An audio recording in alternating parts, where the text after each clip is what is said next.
Hello, everybody, and welcome to Survivor Now's off-season content. Starting tonight with our winners draft. My name is Josh, and I will be participating in the draft and kind of facilitating things tonight. And thank you for joining us. So glad you're here. With me tonight is Tori. How are you doing, Tori? I'm doing super well. As we were just talking about, I've been looking forward to this. I'm excited. Yes, love that. Yeah, me too. I was telling these guys beforehand that I posted on Blue Sky earlier today about how, like, sometimes the new era discourse can feel like a little repetitive and things, but this stuff, I could do it truly all day. So I'm really, really looking forward to this. Also with me is Oli. Oli, how are you doing tonight?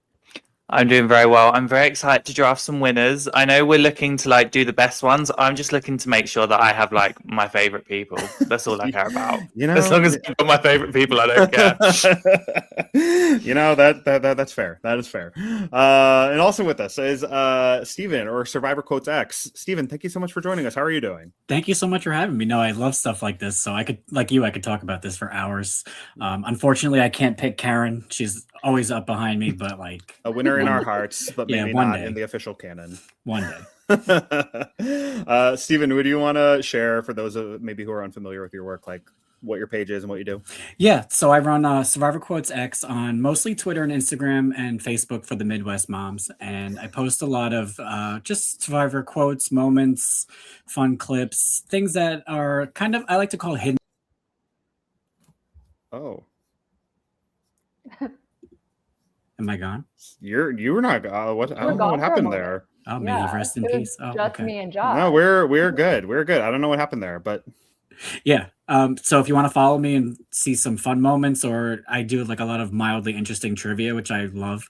You can give me a follow at SurvivorQuotesX. Kathy laughing is the profile picture, which is unfortunately not me, but one day I'll meet her and I'll have to explain the cult that I've built in my own head. So.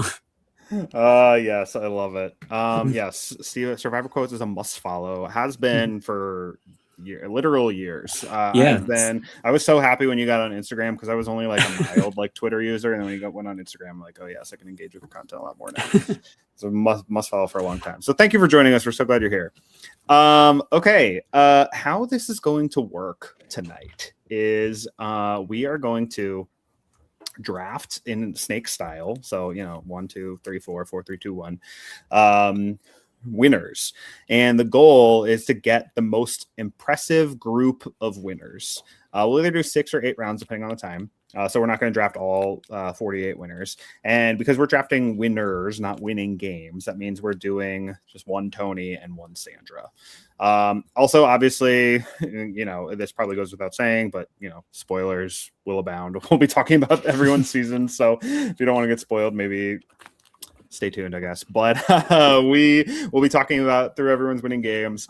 Their winners, their legacy, what they have to offer. So, yeah, that's the goal. We'll put a poll up on social media after this is all over. People can vote on it where, you only win pride, but that's something that I think we're all competitive here. I think we want to win and get the best team. Yeah, I'd like to cancel my therapy appointment. So hopefully this will make me feel better. Yes, I think this will make me feel better too. And as always, if you're here in the chat, feel free to sound off. So Do a Dual Idol says, I'm intrigued to see who y'all pick. And I am too. So the way that this will work is we have here on this page this is our board. We kind of randomized the order and chose for ourselves what order we're going to go in. So I'm going to go first, Oli will go second, then Tori, then Steven, and we'll just pick winners one by one and then have a conversation about them. So because I actually was the last person to choose my order and everyone else chose everything but first. So I did not mean to go first, but here we are anyway. So with that being said, we're just going to get this whole thing started. And I feel like there's only... I knew who I wanted first. I didn't really take super extensive notes about who I wanted for this draft, but I knew that if I had the opportunity to take her, I had to go with one and only the queen, Sandra Diaz-Twine. It kind of goes without saying that she's the first person to win twice. She's the only person to win twice in her first 2 attempts. And her second time winning was not in an all-winner season. So like there was season, there's 20 people, only 4 of whom were winners. So it was like a pretty good chance the winner was not going to win. So the odds, and especially given how the first All-Stars went, where all the winners were targeted pretty much right away and none of them even made the merge. No one had super high expectations of the winners going into Heroes versus Villains, but she winning was just like beyond my wildest dreams at the time, because I loved Sandra so much in Pearl Islands and was so excited when she finally came back for Heroes versus Villains, and she crushed it. Unfortunately, I feel like her reputation has gotten the better of her the second 2 times she played, although she still did show some really impressive maneuvering each time. And I think that you throw her in any game, in any setting, and she is capable of making a deep run because she is like masterful social skills and is really good at getting on the right side of things. And I don't know, I think her wins have aged better. Both of them have aged a lot better as they've gone on. Yeah, this was kind of a no-brainer for me for the first pick. Yeah, it's funny because she wasn't even like a big name going into Heroes vs. Villains as a well-respected winner, unfortunately. It was kind of a low-key winner, I think. So that makes her Heroes vs. Villains win even more impressive. But I think the fans in the last 5 years have kind of suffered a little unfortunate Sandra fatigue, which may make people think less excitement about her, but I think she's a great pick, and anyone's first round pick is a good idea, I think. Anyone else? I agree. I love Sandra. I think she's like so much fun to watch, and we talk a lot about how Suri sort of like changed people's idea of like what a Survivor player could be, like what a really good Survivor player could be. But I also think Sandra exemplifies that a little bit. Like, you don't have to be this like great survivalist, this great challenge beast. Like, she was one of the early winners, and like obviously 2-time winners, to show that like you can play a different game and still win the game. And she has to be the most quotable winner of all time. Oh yeah, easily. Yeah, easily. I think. I've been listening to people say recently about how Tony is like maybe like the biggest character of any winner, but I don't know. I think Sandra is like, she's up there. Like Steven, you have sold pens, right, that say "I can get loud too." WTF? Yeah, I gave them to her, and one says "Queen says Queen." Yeah, so I gave them to her, and she's like, I "This is love that freaking quote. hilarious." There's so many, and like I think, oh man, there's stuff that like more like deep cut things, but like pretty much everything out of her mouth in Pearl Islands is like super. I find myself using her quotes sometimes too, like like stupid things. I say, I mean, when she picks the fight with Johnny Fairplay after Rupert gets voted off, she's just like, "Let it be known that whatever." That's how she starts it. And so if I always like try to like I start sentences like that pretty often, like "Let it be known that whatever." That and "I'm against you, Russell." Yes, that's one of my favorites. Really slept on for her is in that same episode where she like the plan against Russell comes out, and that Rupert spilled, and she goes, "Hey Rupert, loose lips sink ships," and Rupert goes, "Yes they do," and she goes, "Yes they did," and then Rupert gets voted off. Oh my god. And then she even goes up and votes, and she's like, "I'll write your name down, and you'll still do it at the final." Oh, she's so good. Like, she's so good. She can read the room. Yeah, she can read the room so well, and the fact that like I feel like so often these days people are so timid, like, "Oh, I don't want to step on anybody's toes. I don't want to say the wrong thing, whatever." But like she doesn't give an F, and she still she still like gets people to love her and really endears them to her anyway, and is like cleaned up in 2 different jury votes. And the thing that is also really impressive about her is that she kind of famously is pretty bad at challenges. But never has she been targeted for that reason. Never has she been like on the wrong side of the numbers at the beginning of the merge. Like, she was like totally on top of things, at least going into swap all 4 times that she played. Like, I don't think that like being weak at challenges is like, she has so many other things that overcome that. Right. So yeah, great social and strategic game saves her, and it's impressive. I think anybody could come out there and make the argument that she is the GOAT, and it's hard to argue against that. So cool. Good choice. Well, thanks. We love Sandra. So that takes her off the board, and we have Oli coming up next. So Oli, with your second pick, who will you be choosing? Well, you mean my first pick? Yeah, sorry, your first pick, the second pick overall. I mean, there is a lot of good options on here, but I'm going to go with a one-time player, a one-time winner, who I think has arguably always been beloved by the fans, and I think he played an amazing game throughout China. It's Todd. I have to go with Todd. I need Todd on my draft. As soon as you started saying one-time player, I like queued up Todd here in the results. You were like, you know. I know. Todd's great. I wish he was on Winners at War. 100%. That was such a missed opportunity, and people always say it was due to his personal issues, but that was 10 years ago. I think he's okay. I think he definitely could have done it. I think he still could do it. He's still only like 40, like 42 or something. Like he easily could. Yeah. And I read today that someone made a good comment that like his final tribal to this day would be like a good new era tribal as well. Oh yeah. Like, he's able to suck up and own his moves while not like moping. He owns it, but he's not an asshole about it. So, I don't know.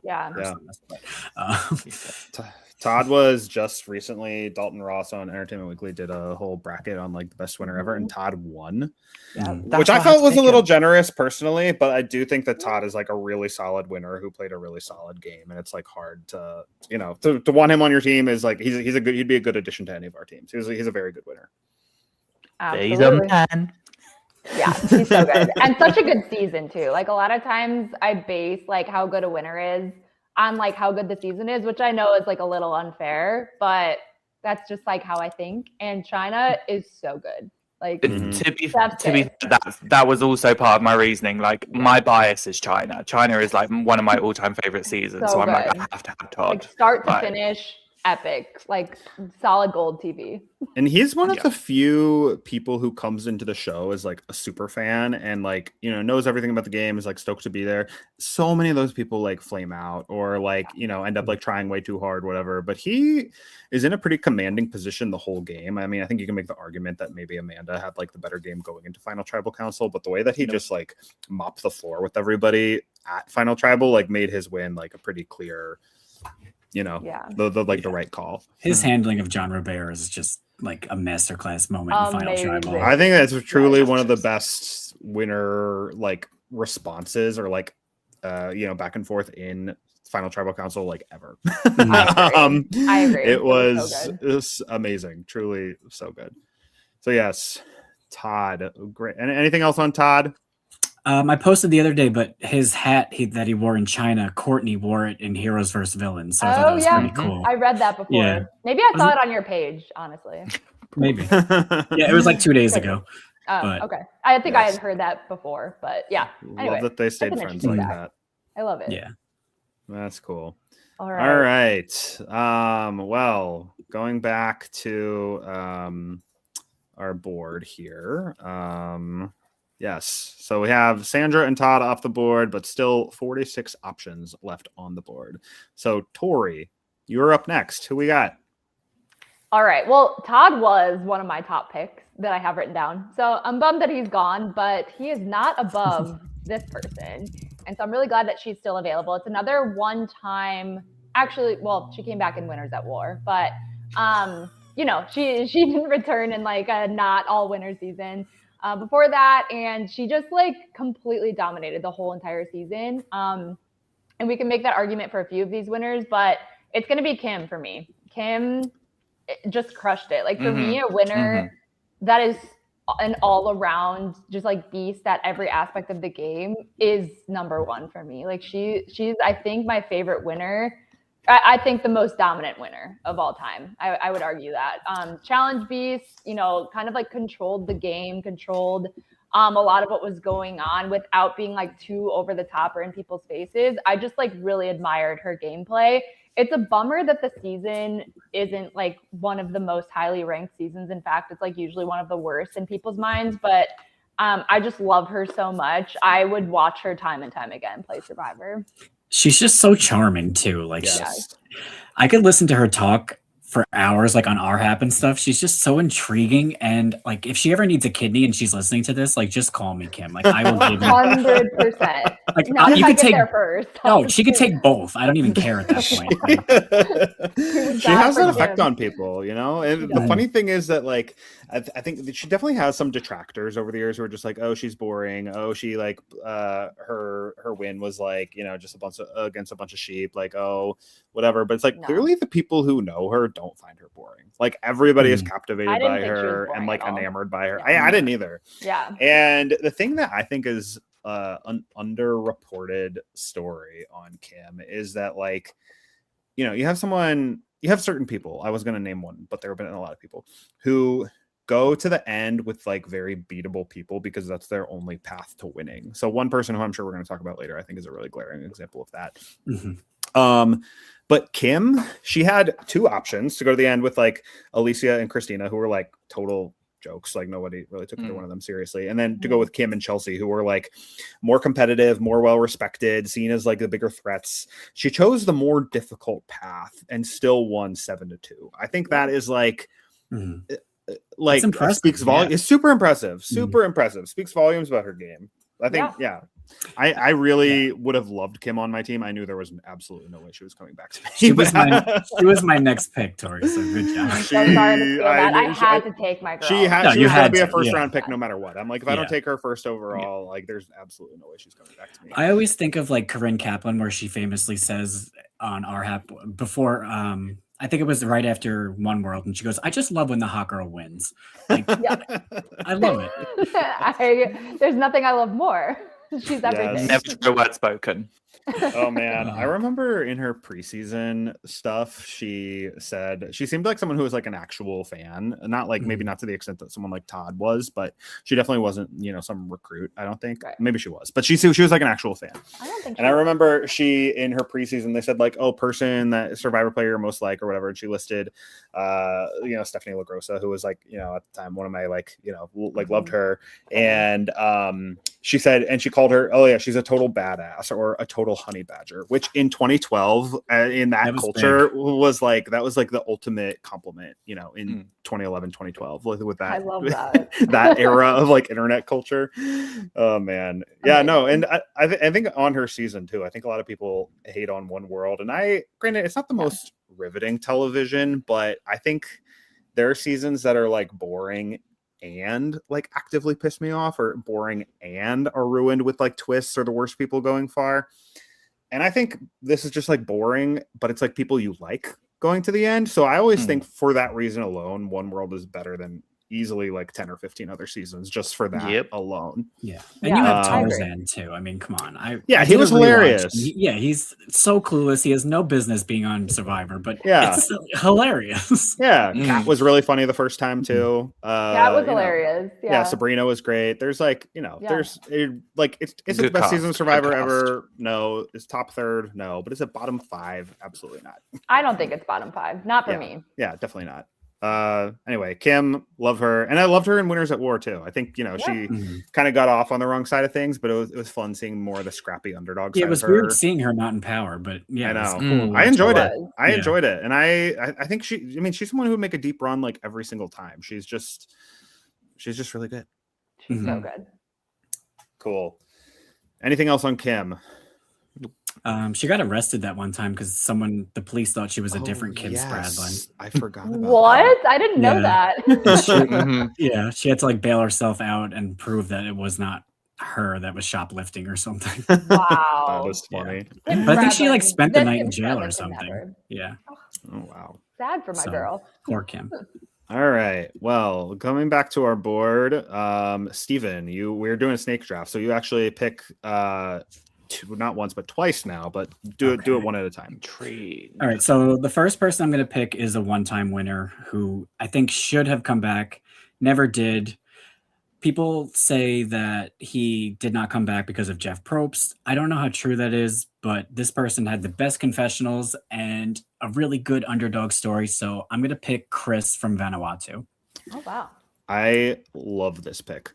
I am obsessed with Chris Daughter. He is hilarious and he's a great storyteller, and his narrative skills throughout all of Vanuatu are just like so on point. And if you watch the season through his eyes, it's fascinating. Like, because these women are so powerful and he's not, but he manages, like, it's pure social game. There's no idols. There's like, he doesn't win immunity to like final six. Like, yeah. He's got such a great one season game, and he's one of like the old school winners that I think if he was in better physical shape would have done well on Winners at War. He's got that social capital, I think, and the ability to just schmooze. I did not think Chris was going to go first round. I thought someone I might be able to, he was someone I might be able to sneak onto my team in later rounds, but yeah, no, I love this pick. I love Chris. I blame Mario Lanza for making me obsessed with Chris. So he was originally my influence because I think I'd watched Vanuatu like once before reading Funny 115, but yeah, I think Mario Lanza definitely was influential in my love of Chris for sure. Yeah, shout out to, is this public that we're like doing a rewatch of Vanuatu? Is that? I believe it's pretty much public. Okay, yeah. Well, we'll be doing a deeper dive in 2 parts, I think, on the podcast later on, talking about Vanuatu. June and 16th Chris. is the first one. Yes. So there's a lot more to say about Chris there, but yeah, no, I think he's a really, really fun winner, and I think that he definitely had some help with Scout and Twyla down the stretch, but I think that still the way that he like charmed people and schmoozed people, like none of the other guys could have pulled it off the way that he did. Like the women did sort of implode a little bit, but like no one, like Chad would not have been able to do that. Rory would not have been able to do that. Sarge would not have been able to do that. Like he was really good. And he had a good pulse on everything, like through the whole season. And to go from losing that first challenge for Lepevi on the balance beam, like he's a traditional first boot, and he didn't, and it just steamrolled from there. And the Fat Five, as they called themselves, so good. Like it's like a fifth mix season. It's so cheesy. Yeah. For the longest time, he was like the only winner to ever like receive votes at the first tribal council like of the season. I think there have since been other people that have done that, but yeah, he did like, you know, his story was like really impressive. And I think, and again, his social game too, like I think to this day he's still good friends with like Julie and like some people from that cast. Like it was, you know, he's clearly like he's not just like some schmuck who happened to like be there, you know, after the women turned on each other. Like he's got some really good game. Yeah. And people always say he's not back. Yeah, go ahead. Sorry. Yeah. No. I mean, I was just going to say, it would be interesting to see how he would have fared in a later season because, like to see a different dynamic where like you were saying, Josh, like the women kind of like imploded on one another. To see just like a different dynamic and see how he fared would be interesting. When is it War 2? Yeah. That would be fun. It's a shame that the show is kind of like, you know, forgotten. Do you think it's because of Jeff and Julie? I don't know. That's not the sort of thing they would ever say, obviously, but yeah, I don't know. I mean, like, because I remember one time years ago, there was just some random like press person. Oh, not random, but I can't remember who it was. Some press person was like given the question of like, who is the worst winner ever? And this person said Chris. And then there was a response from Jeff. And Jeff was like, dude, you're crazy. I think he might have even said like, you're high. Like, what are you doing? Like, Chris was amazing. So I think even years later, Jeff still like was like, no, Chris was a great winner. But yeah, I don't know.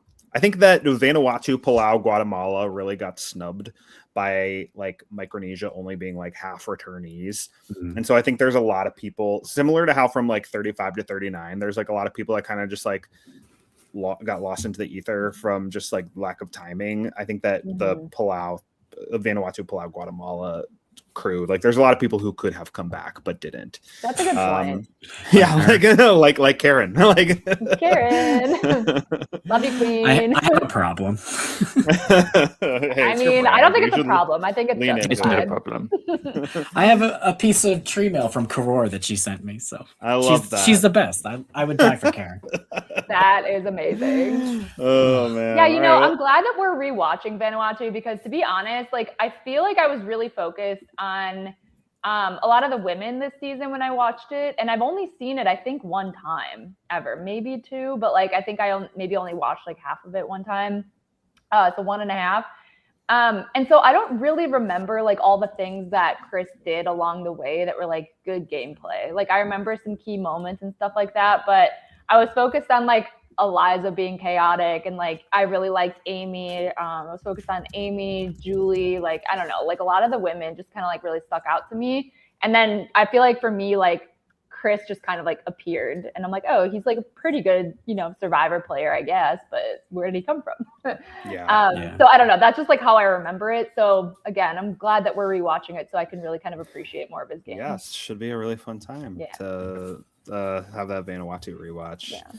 Cool. So here is a fresh look at our board. Steven, you're up for your second pick.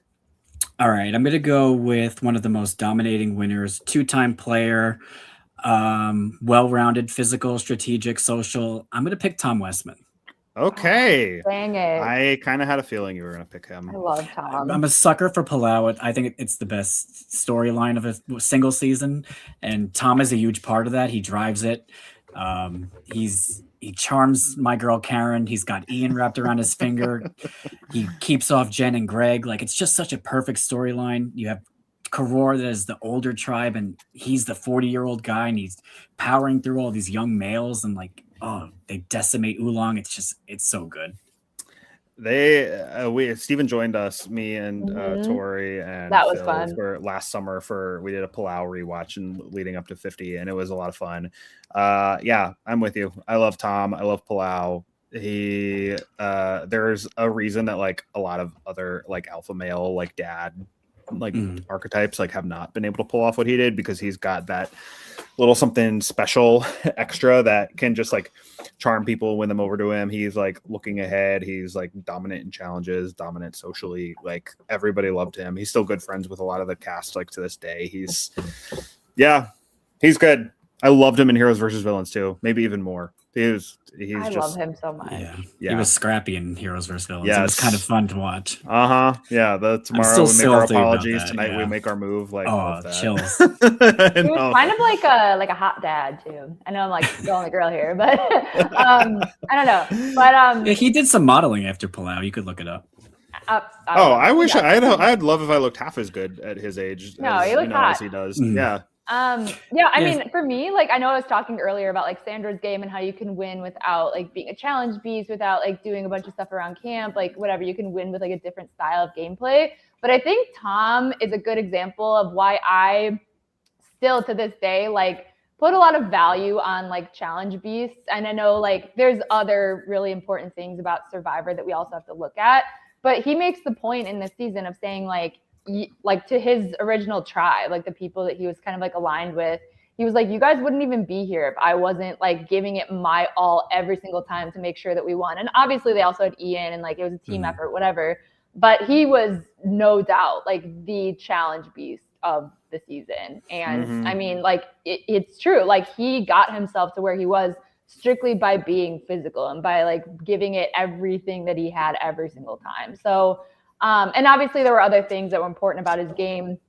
Like we were saying, like he builds good relationships and stuff, and he's got that little like something extra. I don't know, but I don't know. I think that that's a good example of why that is so important, because sometimes if you don't have like any sort of like drive or physical capability or puzzle capability or anything like that, like you can't get that far in the game. I've always said he's like the female Kim Spradlin. Love that. Yeah. Like if the two of them ran for president together, like the whole world would be okay. Easily. Yeah. I don't know their politics, but I'm just me saying. neither. they definitely win people over for sure. Cool. Oli, anything on Tom? No. Not exactly your type. You know, his demographic is often not my type either, but he's an exception for me. I always love Tom. And one last thing is, if you watch Heroes vs. Villains reunion and JT goes to throw the letter in, Tom whispers in his ear, like, throw it in the fire. Yes. Man. I always love that. We were so robbed of more of him in Heroes vs. Villains. Suri and then him going back to back was like absolutely brutal. Like I think, anyway, whole other podcast on that, but cool. So here's another look at our board with Tori coming up with your second pick. So Tori, who you got? sad that Steven took my crush, but I didn't know you felt that strongly about Chris. I'm sorry. You taught me. Me and Chris, match made in heaven. Okay, no, but I have to draft this like before she gets swept away by somebody else. I can't let somebody else have her. I have to go with Parvati. Like I have to go with Parvati. I'm kind of shocked she lasted this long. I am too. I am too. That's why that's also why I had to take her. She's amazing. I mean, she came back. What place did she get in Cook Island? Sixth. Six or seven. I just said six. Anyway, sixth place. So not bad for a first-time player. I know she was like kind of polarizing after Cook Islands. Like some people really liked her. Some people thought that, you know, she was too sassy, too much of a flirt, like whatever people are going to say about her. But she came back and she was a woman with a plan. I mean, arguably one of the most impressive Survivor, not even arguably, like one of the best Survivor games to have ever been played. I mean, she knew exactly what she needed to do going in. She made the right connection. She blindsided people when they needed to be blindsided, like Ozzy with an idol. I mean, she's just amazing. Yeah. I mean, and a lot of people like to maybe talk, not necessarily talk crap, but be like, well, actually, no, her haters definitely like to talk crap and be like, oh, that was Suri should have won that. That was her thing, whatever. And like, you'll never catch me slandering Suri ever. But, and I do think that there's a good chance that Suri does win if it's a final three. However, a huge thing in the post-merge of that season was the Black Widow Brigade and Natalie and Alexis being there. And it was Parvati who scooped them up and had them in her back pocket the whole way. Right. And Natalie was like a locked-in vote for Parvati, even if Suri was there. Alexis, you know, TBD what she would have done, but like she was Parvati was pivotal in like the all that that it did. And you had Alexis like flirting with Ozzy in the pre-merge, so she could have easily been, you know, on the other side of the numbers. So I mean, Alexis in her voting confessional, which was unaired, but in her voting confessional for Ozzy, she said, "Sorry, Ozzy, I don't want to do this. I'm just going with the numbers," and it was a 5-4 vote. So clearly, Parvati was, if she really wanted to vote for Ozzy, I mean, keep Ozzy, she could have, but Parvati won her over, you know. And it's great because like she was such a like a WTF pick for Micronesia at the time. I remember like being on the message boards on like Survivor Sucks and being like, "Why is she here? That's so stupid." Like we all thought it'd be like Amber again, but you know, she proved it. Like and then Heroes versus Villains. Then she did, she had so many haters going into Heroes versus Villains too. But then she, even though everyone was out to get her and like her name was on everybody's mouth like the whole time, she runs like a really impressive game, makes all the way second place. Still 16 years later, there's still people who say she should have won Heroes versus Villains. Regardless, I still think Sandra should have won, but she played a super impressive game. It was very impressive. Let's not forget she is a 2-time winner, Australian Survivor. That is true. That is true. And you know what? I still haven't even watched that, so sometimes I do forget. Never forget though. It's really impressive. Tori, you should watch. That's the only season of Australian Survivor I've ever watched, but it's like it was very impressive. I need to. And then what you can do is check out our RX interviews. Perfect. I'm gonna go do that too. I got homework. Yeah, she's. I mean, again, you can say that Parvati's the GOAT, and it's you'd have a hard time like debunking that. You know, I think Parvati, Sandra, and one other person who's yet to be drafted, like, you have a hard time making an argument against them being like the best ever. 100%. I would never argue. If somebody said that she's the best Survivor player to have ever played, I wouldn't argue with it. Yeah. Yeah. She wouldn't be the person I would say, but I can't really argue. I'm not. With it. So, yeah. And I could see her doing well again down the line if she plays again. Yeah. Her reputation has only improved as the years have gone on. And like she's like super charming and popular, and she's like a beast, like physically too. I think as we've seen that some of the other people like towards the end can't win challenges, but she like we all knew that she was gonna win that last challenge in Australian Survivor. She can do it all. She's so good. She really can. Cool. Well, yeah, we could go on and on about Parvati, but amazing pick, Tori. You had to do it. All right. Oli, you're up next. Well, you mentioned that there was another GOAT. And I'm not picking him. I knew that. I was like, are you honestly going to do that? No, come on now. We all know I'm not picking him. I'm actually going with a new era winner, and that should be a very big hint to to at least you two who I'm picking. I know exactly where you're going. You know exactly who I'm picking. I'm picking to. my favorite New Era winner. Everyone's going to be like, how is she a second draft pick? I don't give a... I'm having Kenzie on my draft because I love that girl to pieces. This is my mum. This is my diva. This is my idol.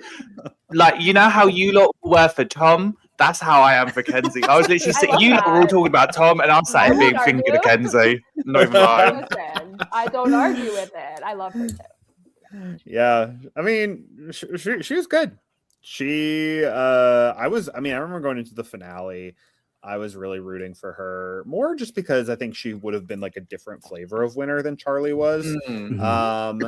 And Charlie would have been a great winner too, don't get me wrong. But I think that she, I don't know, like very impressive social game, like the story of like, coming from the bottom and like, just being like someone that people respected and took seriously, but not like, oh, she's this huge threat, she's got to go. She like managed her threat level really well the whole game. She did. And and it's replicable too. Like I think she could do really well again.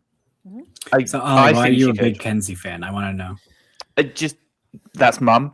No, I just bias. I actually think she was so heavily criticized, but I feel like she is one of the most underrated winners ever. Like her social game to me is one of the strongest social games. Yes, correct, Dua. Like ever, because you have to remember, like, I think because someone kind of compared like Kenzie and Rachel, where it was like Kenzie was always able to like mitigate and control her threat level, even when literally you had Barnu literally being like, she's a mermaid dragon, like people need to get rid of her.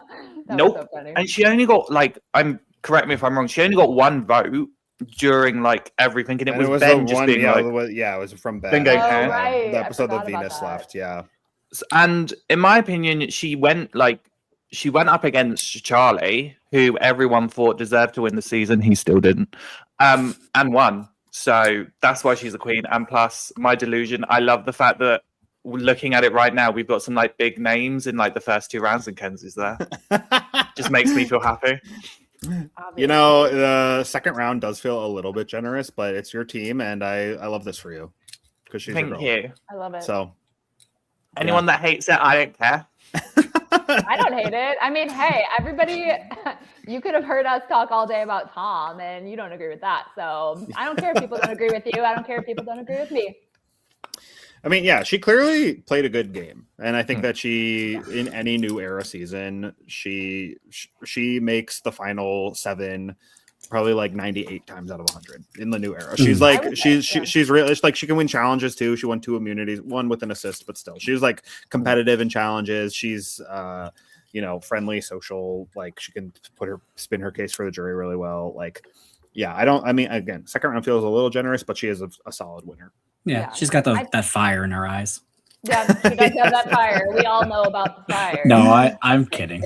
I think one thing that does sour me on her is the fact that she had that assist, though, and that, what was it, the final 5 challenge? Mm-hmm. Yeah. I'd call that really good social game that people wanted her to win immunity, so thanks, Tori.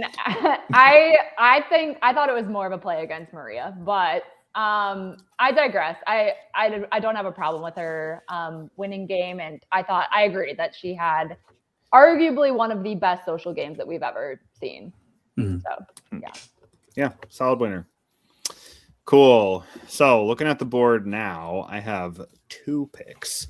And at first I was like looking through all of this. I'm like, wait, how's this going to go? Is this going to be hard? But no, this is not going to be hard. Like this is not going to be hard. One is, I think I'm kind of surprised she hasn't been chosen either. I know exactly who you're going for. You know who I'm going to pick? I think I do. Okay. Well, I think she has one of the best winning games ever, and is clearly very capable of making deep runs in other seasons, in other contexts as well. I know who it is. She's social, she's physical, she's strategic, has been super dominant, and kind of with that Sandra like IDGAF, like just says what she wants and can like get away with it a lot of times. Yeah, I mean, give me Natalie Anderson. Like, every single time. Exactly who you Natalie were Anderson. I think her win in San Juan del Sur is one of the best stories for a winner ever with the revenge storyline, but also how she just like completely runs the table towards the end. And granted, you know, is she playing against like the best of all time? No. However, she does things towards the end by like, I don't know, making the split vote go her way and then just like playing it off like it was an accident and then it working and then using Keith to do that later on. She pulls off like an completely airtight like 2-2-2 blindside to flush out an idol of John at the final 6. Like he goes out with an idol in his pocket on the final 6 on day 35. And then, you know, obviously we all know the Jacqueline, did you vote for who I told you to vote for thing. But and then it's so impressive how I remember watching the season and after I'm like, okay, I knew that she won going in because I was on a hiatus from like a couple seasons around that time. So when I came back, I knew that she won. So I just assumed she won the Final Four immunity. But when she didn't win Final Four immunity, I was like, how the F do these people let her go to the Final 3? But she survives without even a vote. So I don't know. Whenever people are like, oh, it's not fair. We need Final Four fire making because it's not fair. The best person just always gets voted off in 4th place. And I'm just like, actually, no. The best person finds a way. And that best person is Natalie Anderson. So glad she's on my team. I will admit it was between Kenzie and Natalie because I was like, I don't think I'm going to get Natalie this 3rd round. But I was like, I don't care. But no, Natalie is one of the strongest winners in my opinion. I remember her game and her post-merge game, and everyone always talks about like Marianne, funny enough, like how her end game and like we'd never seen it. We'd seen it with Natalie. Like Natalie showcased it in such an amazing way. And just even her, she did so many subtle things that I think get overlooked sometimes. So yeah, she's a great pick. I love her. It's and she's not afraid to like attack people when they're being assholes either. So I love that. I love that too. Oh my God. Yes. She is spicy and I love it. No, I have like a similar love for her, like to the Kim Spradlin love. I am obsessed with her and just like all the way through, like she just had a fire under her ass. She was locked in and like, I love that. I love seeing a player that is just like laser focused and like never takes their eye off the prize. Like she dominated. I love it. Yeah, she's charming. She's funny. She's like, you know, good in confessionals. She like, I mean, not Survivor, but she single-handedly kept me like invested in the traders up until the very end this last season. Like I was like, oh man, if Natalie gets out, like the season's cooked. I don't care at all. But she, I don't know. She's like, she's got that factor. She's like, she could do well in any time. So any final words on Natalie? Queen. Seeing her go early in Winners at War sucked, but then she made it back. So it was great that she like watching her dominate in the finale was really cathartic, but also it was like, man, we missed this all season with her just sitting on it. It was brutal. It was like that's probably one of the most devastating like first boots ever. I would love to see her play again. It kills me that she got a concussion and couldn't come back for Game Changers and we got Sierra Dawn Thomas instead. Like what could have been? Oh man. Okay, before I make my next pick, we're gonna look at the board. So my team so far is Sandra and Natalie Anderson. Oli has Todd and Kenzie. Tori has Kim and Parvati, and Steven has Chris Doherty and Tom. So before going to my next pick, again, like I said, looking at the board, who's available, both of these picks were no brainers for me. I like this person. I like Natalie more, so I had to pick her first. But like, yeah, there's the fact that he's fallen all the way to me in the 3rd round. You know, the other 2-time winner. Like, I can't not pick Tony. Who's makes sense. You know, he won twice. He won the all winner season with like a really deep cast, and like, you know, there are people who say like, oh, you know, people just were there for a vacation. People were there just, you know, for the appearance fees and like weren't actually taking it that serious. Whatever. People have their criticism. Tony still played a hella impressive game in Winners of War. Yes. And I don't know. And like, given the reputation that he has and the personality that he has, it was like, I don't know, like really, really impressive that he was able to manage his threat level the whole way, win challenges, be seen as like the alpha guy in charge, the one to beat, and still not get a single vote against him the whole game. Granted, he probably gets voted off in 4th place if there's no fire making, but what are you gonna do? The rules are the rules.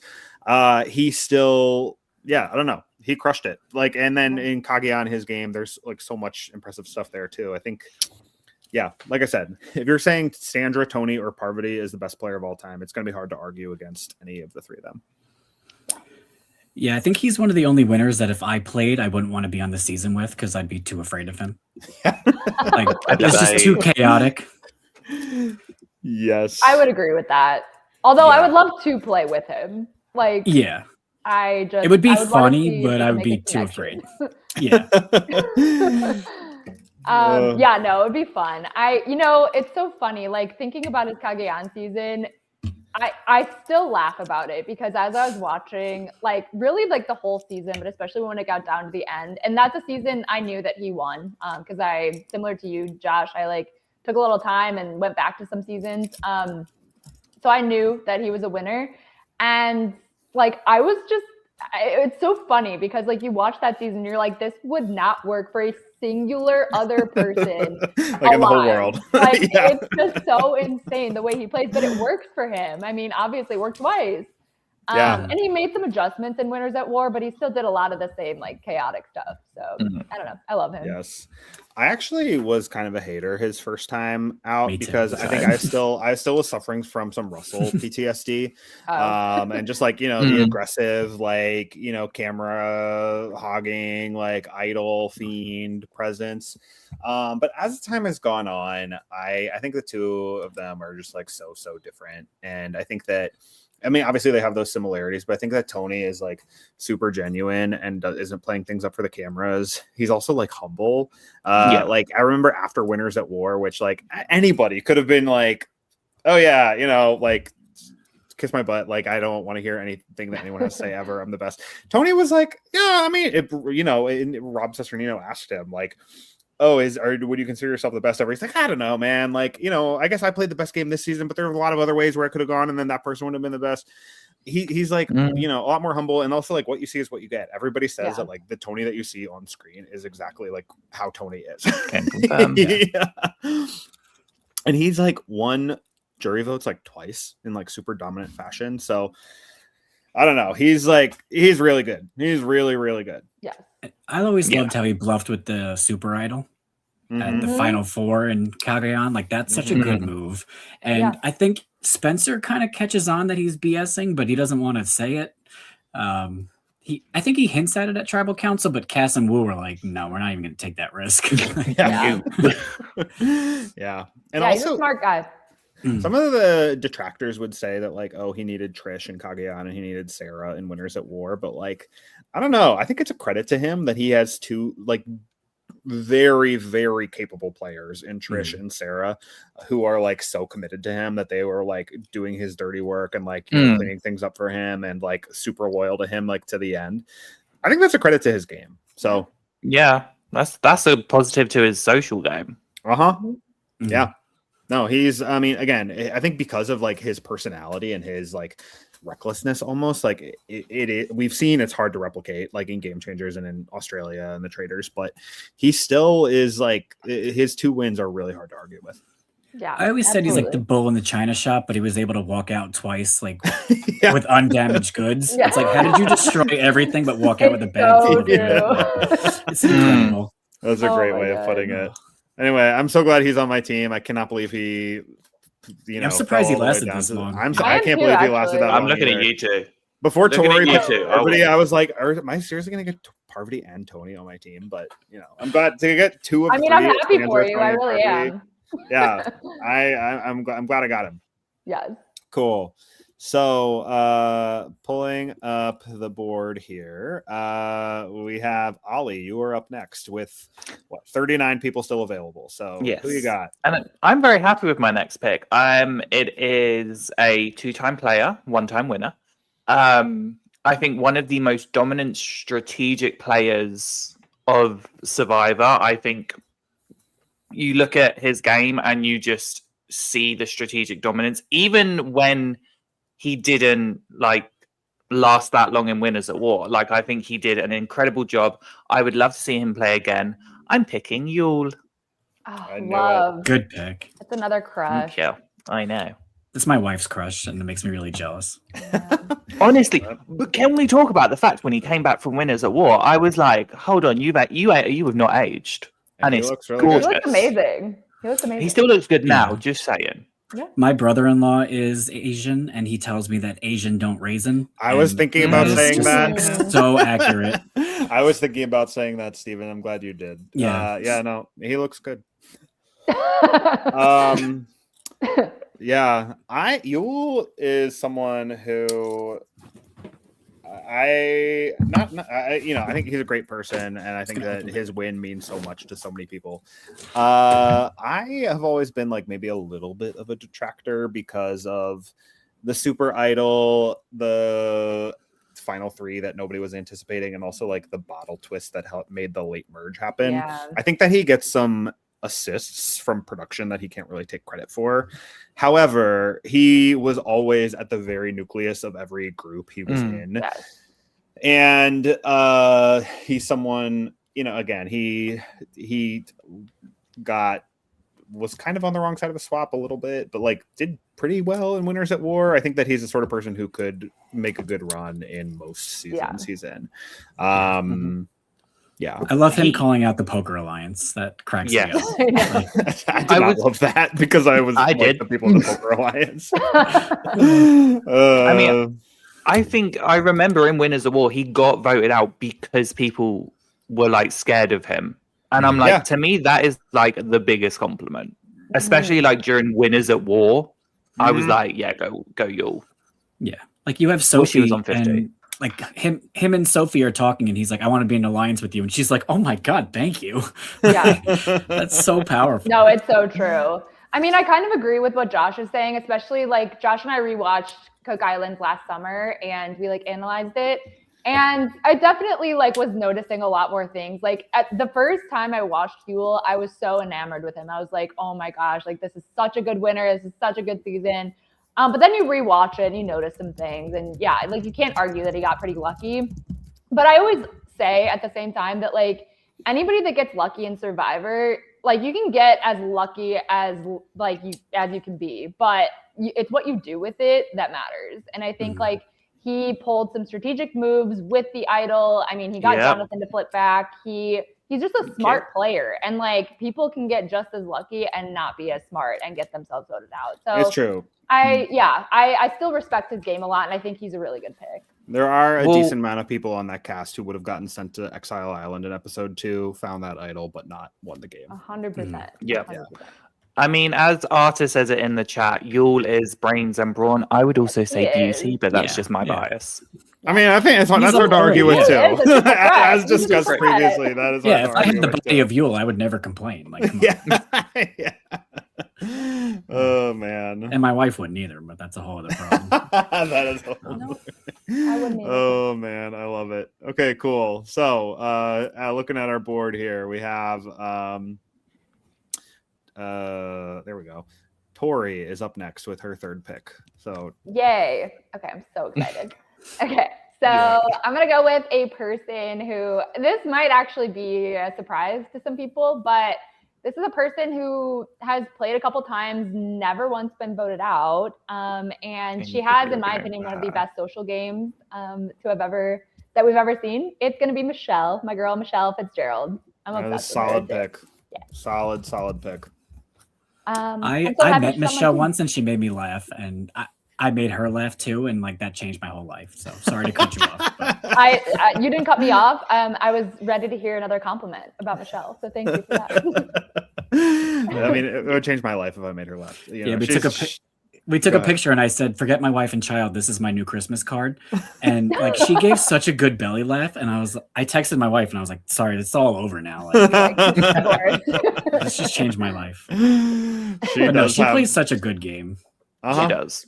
I think I remember when she won Chiron and everyone was like, Aubrey deserved the win. And I was like, no, she didn't. I was like, Michelle did. I remember so hardcore for Michelle at that point. And even at Winners at War, I thought she played an amazing, like really scrappy underdog game.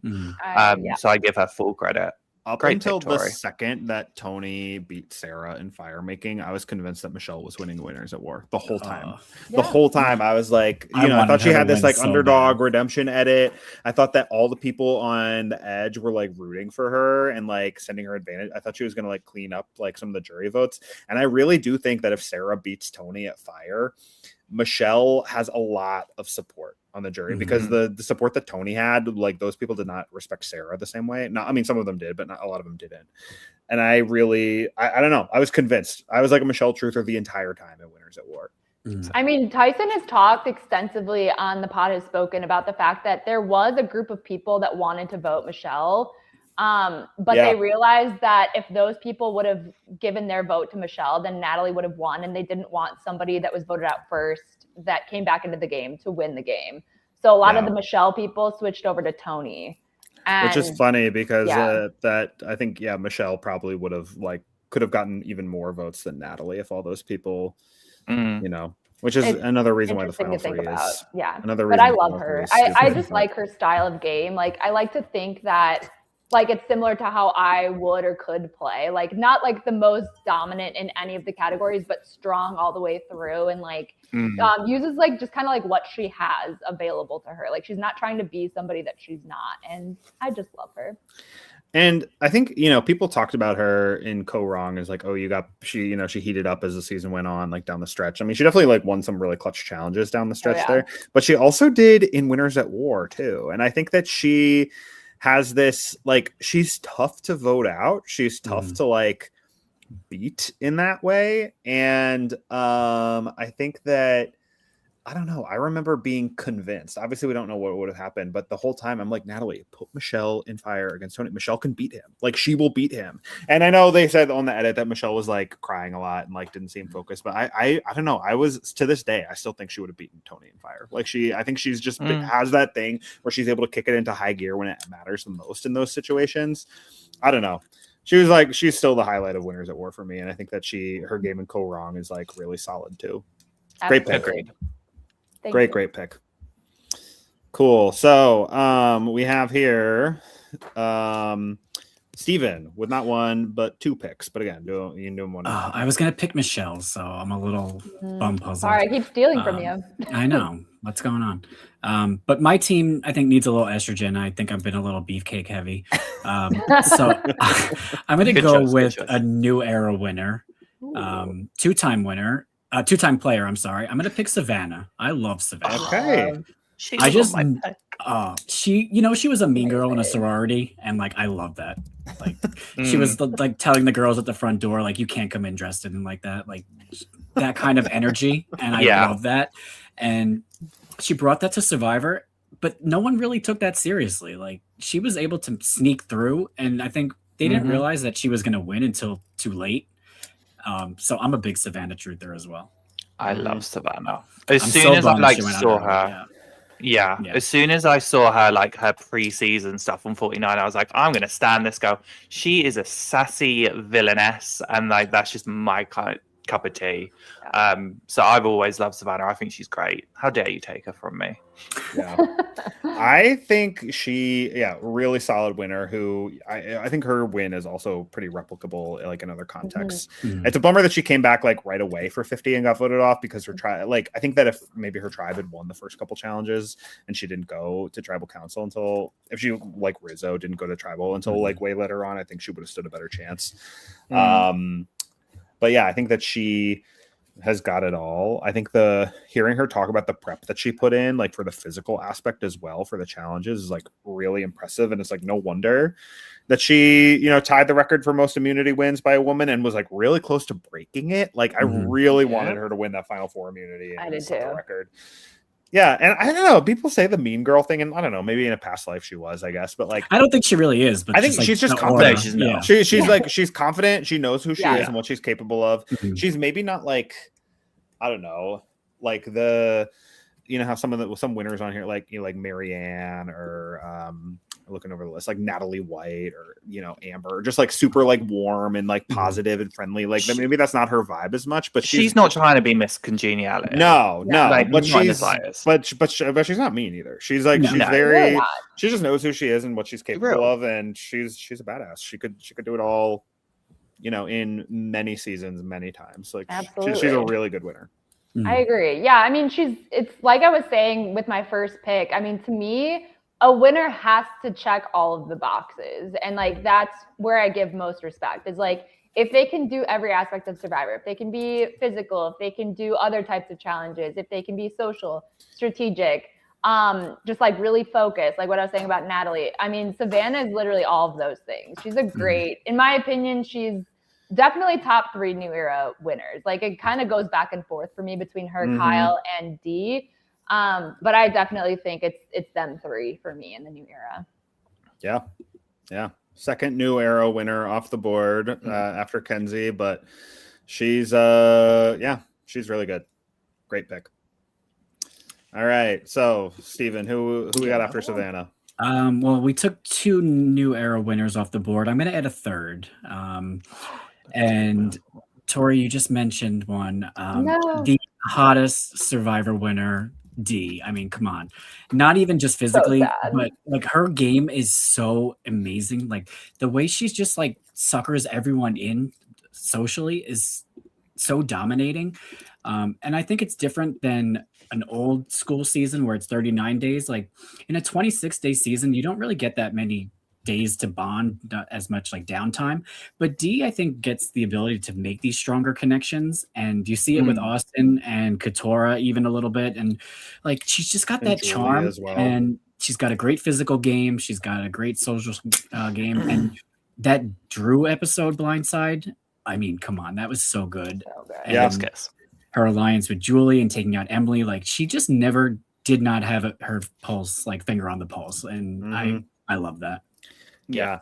And I think, I mean, it's crazy. She went to the final 5 with not 1, but 2 people that would like take a bullet for her in Austin and Julie. Yeah. And in the new era game, when that's the final vote of the season, that's kind of like all you need. Like she was like so well insulated the whole time.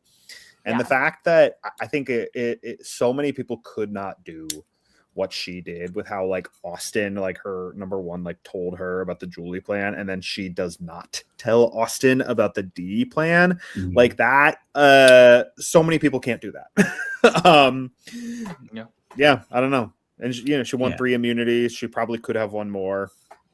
And I think her feelings for Austin were genuine, and like it sucks what happened.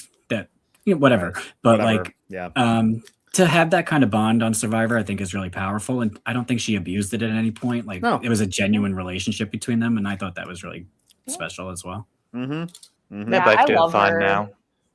She's just a joy to watch play Survivor. Like everything she does is just so smooth and she's so good at every single thing. And it's like you were saying, like she was so well insulated the whole entire time. Like I was never concerned for her, despite the fact that she is such a threat.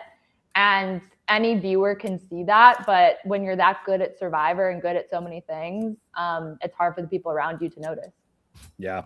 And I love that, something I have a hard time with in the modern game is the Final 4 fire making and like how that kind of like changes someone's path to a win. And I feel like there's a few ways to kind of get around that. And the fact that she like won the last immunity and was like, yeah, I'll take the biggest threat with me, the final 3. And you 2 that are like, the players that are like fighting for the 0 vote finalist spot, like you guys can duke it out and fire.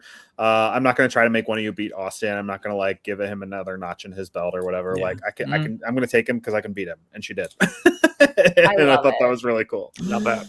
So cool. Yeah. And I mean, I think in 50, like her reputation definitely was ahead of her with her being like the only winner there. But also like a lot of her allies went in circumstances that were like outside of her control with her not being there. But I do think that she could make a deep run a lot of different times. Yeah, I don't think it's the last time we're going to see Dee. I think we'll see her again. I don't think so, and I hope not either. She's definitely someone that could be another 2-time winner. I agree. For sure. Because she's still only like 29. Like she's got so much gas left in the tank for sure. Yeah. Oh god, Yeah, So, that's like being a fetus on Survivor, like compared to She's got a whole lifetime ahead of her. Yeah, she sure does. She sure does. Cool. All right. So here, let's take another look at our board here. Tori, you are up with your 4th pick. All right. Well, Steven just stole from me, so I guess like I had that coming. So this is actually a harder pick. I was gonna go with D the next time. But let's go with the other new era person that I mentioned. Let's go with Kyle. Give me Kyle. I love him. Like I said, he's definitely top 3 new era, and I think what happened to him on 50 was so unfortunate because I didn't think going in as a winner and having played so recently that he was going to have much of a shot at going far.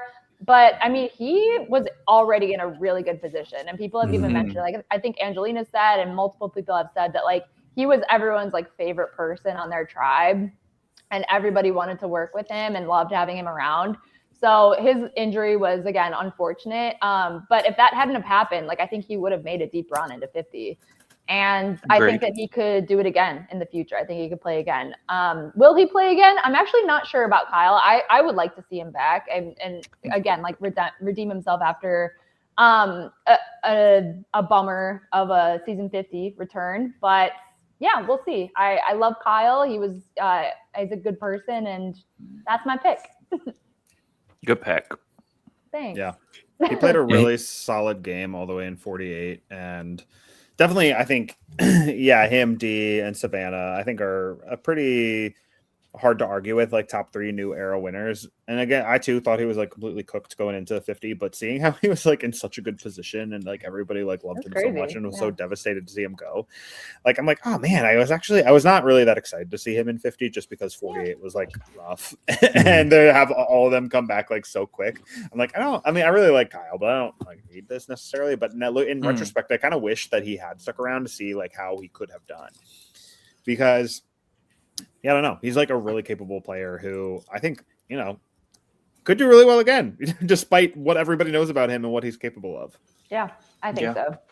Yeah, and his relationship with Camilla, like keeping that under the wraps, like that was such a powerful alliance that no one knew about. And like, of course, that became like a meme at the point of like, oh, no one knows we're working together. But like literally no one knew. Like, they did it. To keep that such a secret is nearly impossible. Yeah. Yeah. I mean, and the way that they handled the episode where Thomas got sent home was so good. Like that was so like one of the more impressive like new era maneuvers in my opinion. And like they like hosed Joe and Shaheen so bad, but both of them were loyal to them still until the very end. Like it wasn't like, oh, screw these guys, we can't trust them. Like they did to their detriment. Joe and Shaheen, they both trusted Kyle and Camilla all the way until the very end, even though they hosed them so bad the second that they met them. So I don't know, I think that definitely is a credit to his game as well. Yeah, absolutely it is. I mean, it is unfortunate that 48 wasn't like the most exciting season. Like I think most people agree that it was, a bottom season for them. But when you think about like the moves that Kyle made with Camilla and just like some of the other things that happened, like it's unfortunate that the season as a whole doesn't get a lot of credit because he himself and Camilla are really impressive. Yes. Yeah. They're a good duo. Good pair. Love. Would have been interesting to see how if they had been able to interact with each other on 50, how that would have gone. But oh well. What could have been? Yeah. All right. So looking at our board now, we have Oli coming up with his pick number 4. Pick number 4. Yes. I mean, as we all know, I'm just going with the people I like. I'm not looking at anything else in particular, but I am going to go with someone that I think was very underrated. They had in my opinion, they had a really strong social game. Again, kind of similar to Natalie and Marianne, kind of like very much a late bloomer in the game. And the fact that she wasn't called for Winners at War is still a catastrophe in my mind. But I loved seeing her at the 50 finale, and I just want to have her on my draft. I'm going with Fesepia. I think Vecepia is like legitimately a very good winner. Like legitimately, she did the whole like coming in without the numbers and kind of like weaseling her way into the majority group. And I don't know. I think the way that she maneuvered the end game in particular with like, you know, she wasn't like locked in, I'm going to the final two with Sean no matter what, but like losing him, but then making a deal with Kathy to get through the final 4 round and then flipping on Kathy in the final 3, being the only person. It was heartbreaking for Kathy for sure. But like such a good move. Such a good move. It was like so calculated and like kind of ruthless, but still under the guise of this like, you know, this like nice Christian woman. She like is still there have been other people who attempted to cut a deal during the final 4 immunity challenge, and she's the only one who actually did it. I think that she's legitimately like a very, very good winner. Yeah. I remember when we ranked all the female winners, and I remember me and you, Josh, were literally like, she is going up high as we can get her. For sure. Yeah. And I don't think it's impossible for her to do something like that again. Like if they gave her the chance, I think she's a well-rounded. Like yeah. She won 2 immunities in her season. One of them was, this is back when there was always like a fallen comrades immunity, and she prepared for that, and she took notes, and she was like, oh, I have notes. I know when so-and-so's birthday is, but I'm not saying. Like she knew she wasn't going to help anybody out. Like she knew what she had to do. She was extremely self-interested, like from the beginning, which is really rare in those older seasons, especially. She knew what she had to do, and she did it. Yeah. And she weaseled her way into the road to 4 too. Like she was there 5th. Like, that was impressive. Sure. Yeah, for sure. Like she sold out Sean and Rob right away. She was like, I'm not sticking with these guys. Yeah, she voted for Rob when he got voted out at the merge. Like for sure. And even though she was still close with Sean, she's like, I'm not making that obvious. Because they don't like him. So yeah. Tori, what were you gonna say? Yeah, sorry. I mean, we kind of mentioned this earlier. I think it was in regards to Chris. But I do have a lot of respect for all of the winners that played like pre-advantage Survivor. I don't know, pre-advantage, pre-idols. Like they just did it with like whatever they had in their pocket. And for Vecepia, like whatever she had, it worked. And like whatever Chris had, it worked. Like they didn't have all these advantages. They weren't able to like pull flashy moves with idols. And that's one of the reasons I think I love old school Survivors so much, is that like people had to really just play the game. And sometimes if they were backed into a corner, they couldn't get out. So, I mean, but if you were really good, you could. So I don't know. I have a lot of respect. And I think like Boston Rob is the only person who really gets her game in Marquesas as it's happening. He's like, oh, she's doing a lot of ass kissing. And like no one else really catches on till it's too late. Yeah. Yeah, for real.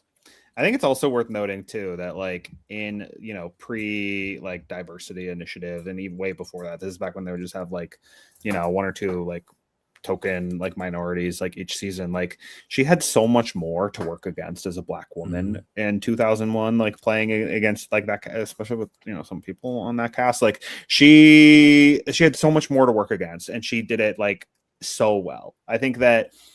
Yeah, I don't know. Yeah, Oli, I'm remembering. Yeah, now when we ranked the female winners, like I think she solidly A tier winner. Like easily, I think she's great. It's kind of a steal that she got all the way to. You're getting her in the 4th round. That was a good pick. I kind of wish I had her on my team, but oh well. What are you gonna do? Anything else on Vecepia? Queen Mother Icon. Yes. All right. Okay, well, here's another there it is. Okay, there is another person on this that I kind of can't believe has fallen this far. Another multi-time player who has won an all-star season in like very impressive fashion, and you know has making multiple like long-ish runs in the game, and probably would continue to do so a lot of times because he can do it all. Give me Jeremy. I kind of can't believe he fell this far. I know, I'm shocked. I can't either. I mean, he got clipped kind of early because he was like a big threat and flew kind of close to the sun in San Juan del Sur. But he like did so well in Winners at War too, despite the fact that he is who he is and has like the target and reputation and like stature that he does.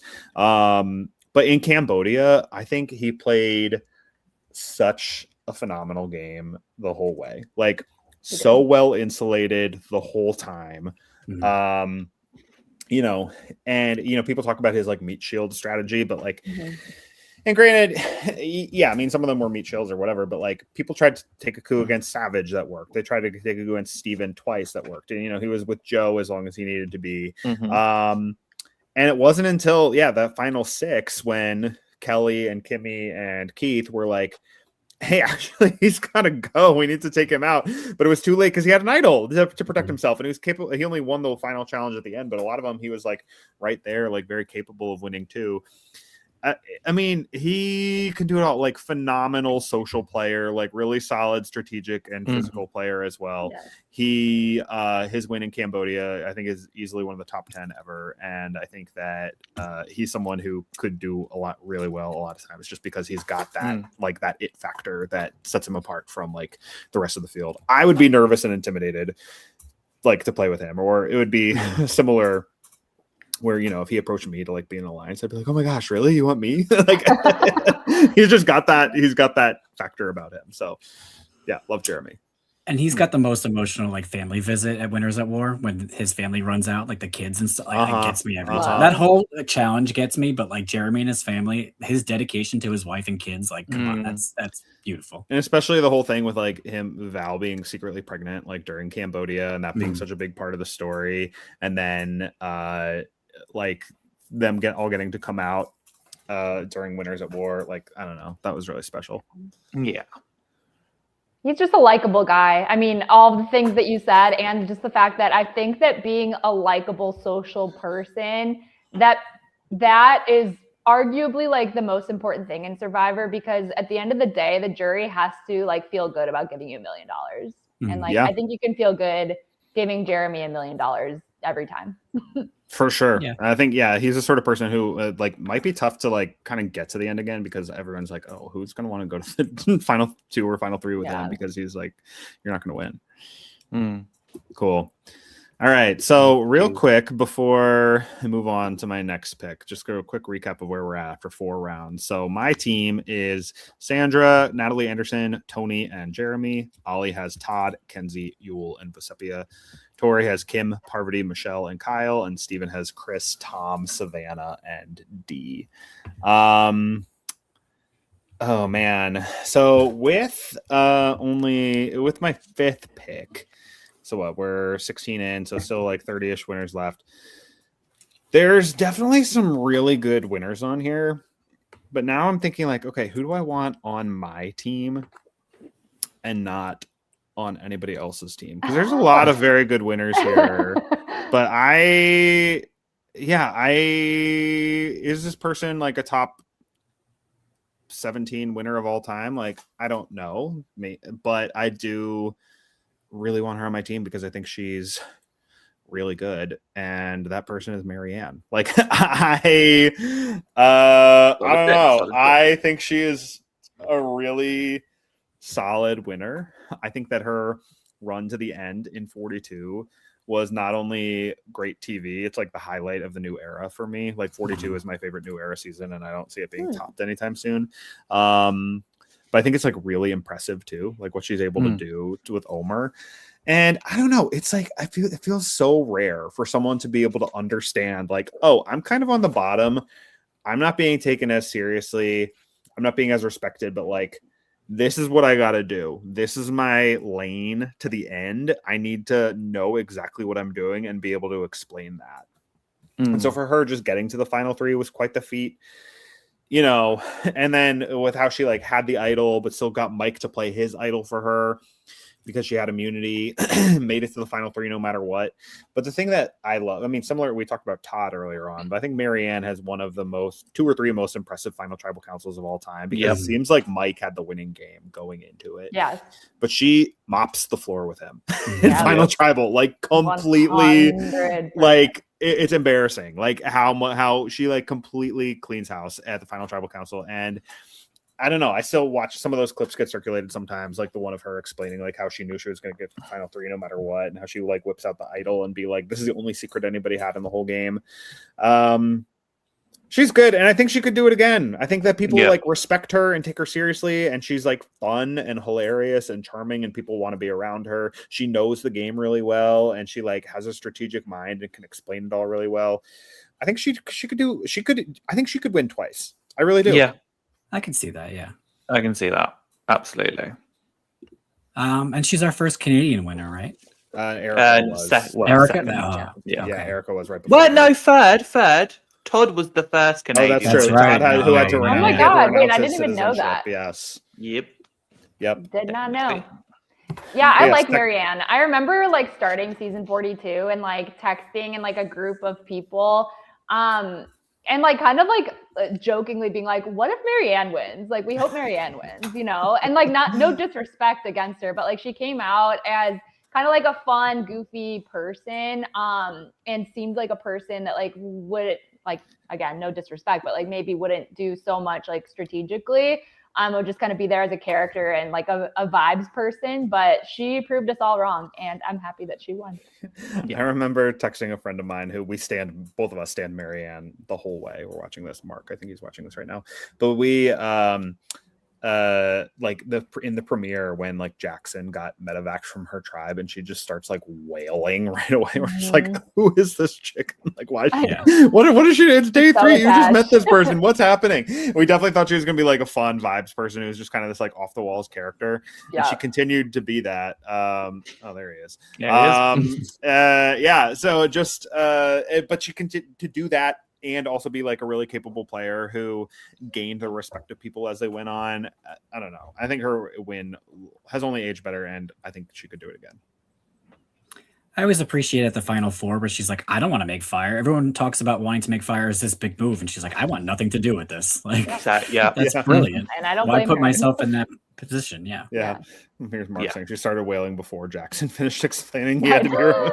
It's true. We love Marianne. We love her. She's a gem.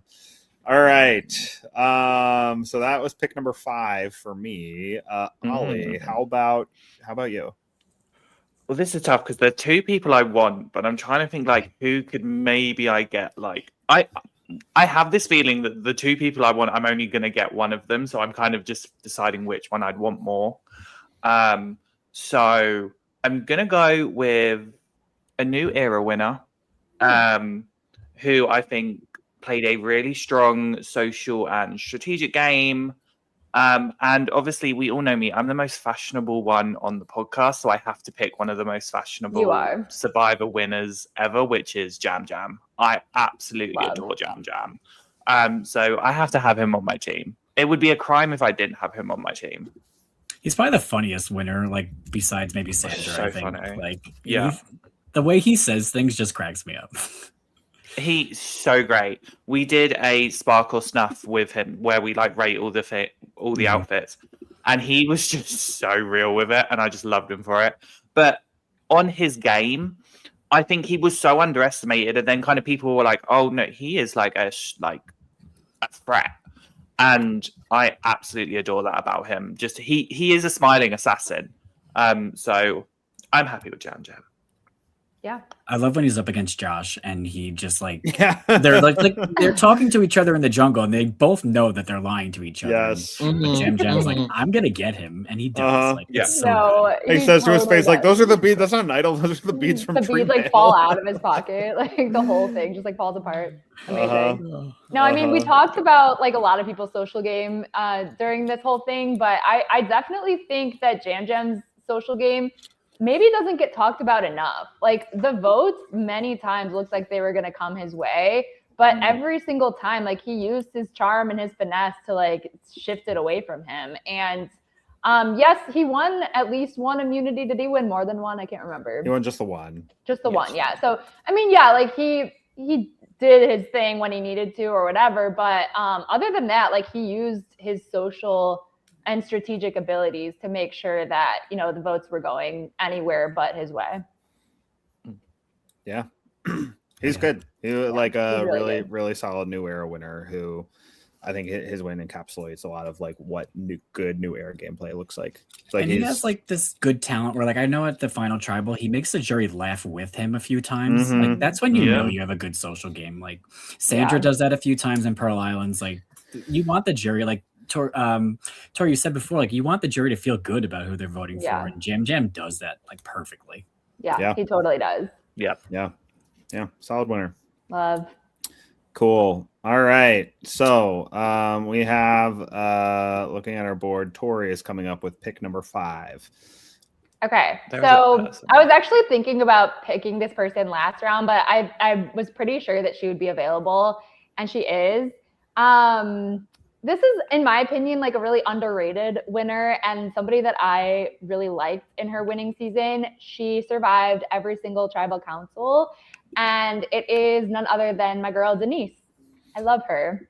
Yeah, I mean, just another like really well-rounded player. I mean, I obviously go for somebody that to me is like the whole package, and I really think Denise was that. Like she checked every single box and went above and beyond, in my opinion. So yeah, I think she's really underrated. Yeah, I think her reputation took a bit of a beating after Winners at War, but before that, she was one of the most beloved winners on the online community, I think, just because of what you said and the fact that she survived all of that. Yeah. Philippines was like a really popular season. I think it probably still is, but for a long time, it was like seen as like, one of the better, like more modern seasons. I still think it holds up like really, really well. And I think that she didn't have a vote against her on the Matt Singh disaster, and then surviving both of those challenges, like on the Red Tribe before the merge, was like really good. And I don't know. I mean, even though like Malcolm had that final 3 alliance with Lisa and Scoop, and like she kind of worked her way in there and got the tables to turn on Malcolm, even though she was the one who seemed like could have been 4th place, and it was really impressive. And I think that she like really cleaned up in that jury vote, and I don't know, she had a really good win. I mean, she got pretty lucky that Malcolm's advantage didn't work out for him. But I mean, other than that, like there's, like we were saying, there's always some luck involved. And sometimes it's just simply luck. In this case, I think it was, but sometimes it's like what you do with it. So I really liked her win. I even though she didn't really have much of a showing in Winners at War, I still walked away liking her, and I still really respect her as a winner. Yeah, I mean, Winners at War forced her to quit like social media, and I hate that. It sucks. It's so annoying when people do that to people. Yeah. I mean, I think her game in Philippines is still really solid, and I think it speaks for itself. And I don't really see her coming back or doing one of these things ever again, but I do think that, like Sandra, she is the sort of person who just knows how to get in with the majority, knows how to be on the right side of the vote, and does that really well. I mean, if it wasn't for Natalie and Tony and Ben, like all playing their idols, like she's looking at 5th place. I don't know if she's going to vote off in 5th. Like she probably could have made the final 4, like kind of easily in Winners at War, if not for like a bunch of idol shenanigans at the end. Like granted, I didn't love her Winners at War game, but she made it really far. So good for her. I think one of the biggest things that she did wrong in the beginning of Winners at War was not taking out Tony when she took out Sandra with the 2 idols. That would have changed everything. Yep. Yeah. It would have. I think she went for the flash. It was like all flash, but not really that much substance, Well. Okay.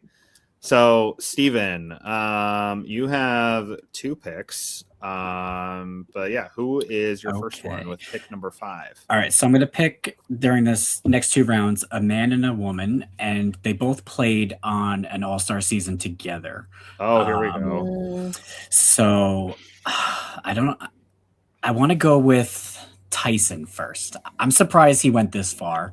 I mean, I'm surprised Tori didn't pick her. But continue, sorry. No, didn't pick Tyson. I thought about it. Yeah, I mean, his first 2 seasons are very humbling, I think, and he comes back from Blood vs. Water being like, all right, I got to take this seriously. And he wants to play with Rachel, and she goes out early, and he has that confessional. He's like, I'm going to do this for her now. And he does. And he's got that like sarcastic charm that I think can turn off some people in a game of like Survivor, but it doesn't really in Blood versus Water. And he is able to pull in Jervis and Monica and kind of, I hate to say it, but like take them to the end as goats. And he doesn't let anyone else get in the way of it. And he has the famous Russell Feathers and backs down Sierra's attempted coup. And like, it's just Blood vs. Water is such a good season for him. And obviously he wins, but like just story-wise building up to it, it's so good. Yeah, I think something that I didn't realize until years later for Tyson is that like it was really impressive that he like went to rocks when like so many people throw their games away because they want to avoid going to rocks. But he knew that like, okay, 1 in 3 chances that this goes wrong for me, 2 or 3 chances works out. But if not, he knew he had Redemption Island where like he's like kind of like an Aussie where he's like, I can and will win my way back into this game. He would have, and he didn't have to do that until the very end of Blood versus Water, but he's one of those people who has the ability to just like kick it into high gear and just like dominate in the challenges. And I think that's cool. Yeah. Oh god, yeah. He's a really good all-round player. And Tori, I'm just surprised you didn't pick him because you talk about the pod has spoken so much. I do love Tyson. It. Yeah, Which is why I was maybe going to pick him when it came back around. I thought he was going to still be available. I will say I have always loved Tyson. I feel like I was one of the OG like Tyson fans, and I was like felt like on Survivor Sucks one of like 5 people who was actually excited to see him come back for Heroes versus Villains, which is funny to see how much he's gained in popularity like in the years since then. But actually as a player, I think he played a great game in Blood versus Water, but like the other 3 times like wasn't like amazing. I think survives a total of like, I want to say I counted this earlier, like 6 tribal councils that where he's not immune in his other 3 seasons combined. Not an amazing showing outside of his win, but I think his win is still really, really good.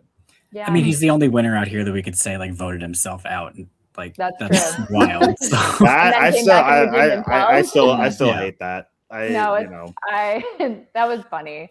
I don't know. Like Tyson is a person that he has one of the best storylines out of like all of his seasons or across all of his seasons. I was not a big Tyson person in his first season. I thought he was funny, but I actually thought he was a little too mean to like Sierra in Token Jeans. And I don't know, it just kind of rubbed me the wrong way a couple of times. But overall, I'm like, okay, yeah, he's kind of funny. Comes back and like, goes out early, voting himself out in Winners at War. And it's still kind of like the asshole. He's obviously on the villains tribe. He does have like that funny moment with Coach. It's one of my favorite moments of all time. But then like he comes back and he's more locked in. And I do think him dislocating his shoulder really helped him with that. Like I think it helped him dial back his confidence, and he's like, okay, like I'm not looking like so much of a threat, and I'm just gonna kind of like be in the background for a couple of like different challenges and things. But then like, yeah, he still dominates in other ways throughout the season. And then, yeah, he's like family man in Winners at War. I don't know. I just like his arc. And I do think that meeting him in person, I would probably fall in love with him. Like I like hearing him talk. He's a funny guy. Yeah. He seems like like, even though he does give off, like he plays like that asshole character, I don't think that he is a jerk. Everybody loves him. Everybody loves him. He's a person that can get along with most people. So I really like Tyson. Good pick. Cool. Okay, real quick. I know we said in the beginning that it was either going to do 6 or 8 rounds. Keep an eye on the clock. How do you guys feel about doing 8 but making these last 3 go like pretty quick? Yeah, you guys like that? Or any of you guys don't have time? No, all we can you do good that. with that? Okay, cool. All right, so we're gonna fly through these last couple rounds just for the sake of getting a couple more picks on the board. But Steven, your pick number 6. So one of Tyson's rivals in Blood vs. Water is Tina Wesson, and she plays an incredible game in Australian Outback for the season coming off of Borneo, where Rich came off as such unlikable to a lot of fans. Alliances were cheating and he was too cocky. And Tina came in and knew, I have to make an alliance, but I can't look like a bad person. And she does that masterfully. She plays Colby like perfectly. And I think they do have a genuine relationship. And I don't know if you saw, but like the 2 of them recreated their picture at the 50 of them hugging. It's just so good. Like obsessed. A great icon of the early seasons, and went out early in All-Stars as a bummer, but I loved her on Blood vs. Water too. I mean, I think the narrative is that she would have won the jury vote in Blood versus Water. I think that's what so. people say, which would have been crazy if she had like done the Chris Underwood thing like before and that became a 2-time winner. Like how close we were to that happening. I mean, her daughter was over there on the jury, so that could yeah. No, she's it's not easy to be to this day. I think she's like one of the oldest women to win at the time of her age. Like she was like the motherly figure, which like is also something that a lot of people have not been able to overcome. But she was able to do that. I don't know. She and Colby like totally ran that thing in Outback, and I think that she definitely did what she had to do to get those votes over him. Yeah. No, I'm a big Tina fan. I was DMing with her earlier today because we're friends. So casual flex. I sent her something, so she sent me something back. So. Oh, that's nice. Yeah, that's adorable. They were nudes, but like whatever. I mean, I don't question what you do in your free time. I'm sure you and Karen have your special relationship too. You have no idea. I do not. Oh my gosh. All right, Tori, who you got for your pick number 6? Okay, I can't let another round go without taking this person. Boston Rob. I'm taking Boston Rob. And he did make it really far. I'm actually surprised that nobody took him. I mean, his winning season was in a season with a bunch of like, I don't know, easy to beat people. I mean, he was an all-star among GOATs in that season. But he still played an extremely dominant game. And like in all-stars, that was kind of like, yes, he like had a pretty good showing in Marquesas, but all-stars was kind of like his breakout season where he really kind of like controlled the game and like made it go the way he wanted it to. And no, he didn't end up winning, but it's because, people were kind of too pissed off at him, in my opinion. So, I mean, Boston Rob is obviously an amazing Survivor player. Yeah, I think he and Amber pulled off like probably one of the best duo games ever 100%. in All Stars. Yeah. What I was saying earlier about Kim choosing the more difficult path, I think Rob has a hard time winning against anyone other than Philip and Natalie in Redemption Island. So I always felt like that was like a little bit of a knock, and it was his 4th time in there first. But it's hard to argue with the fact that he like ran the table in 100%. Yeah. Can't argue with that.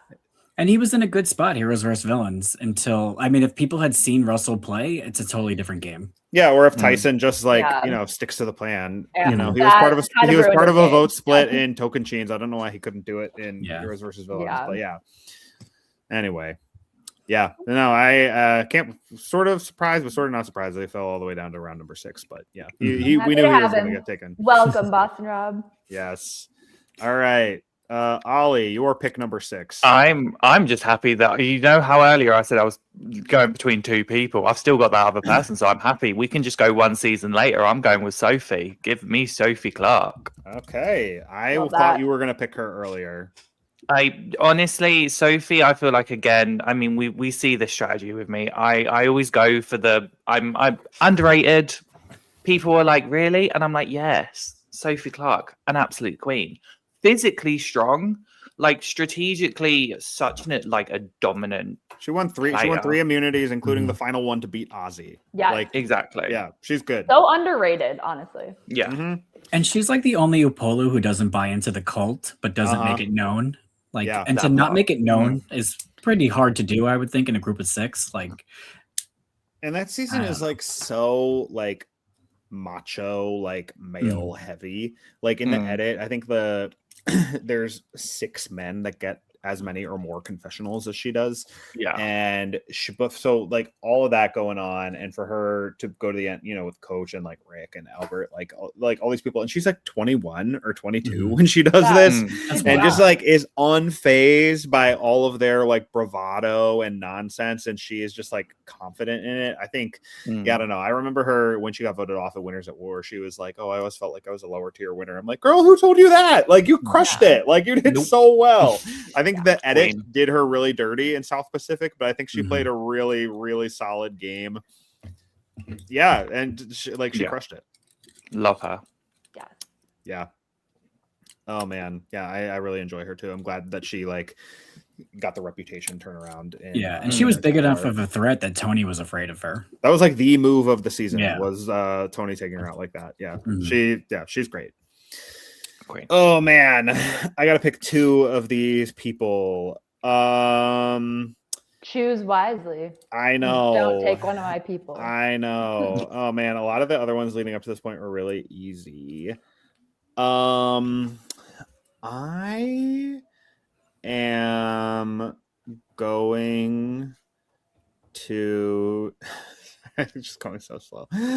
I am gonna this is not my favorite person, but if we're going for most impressive collection of winners, I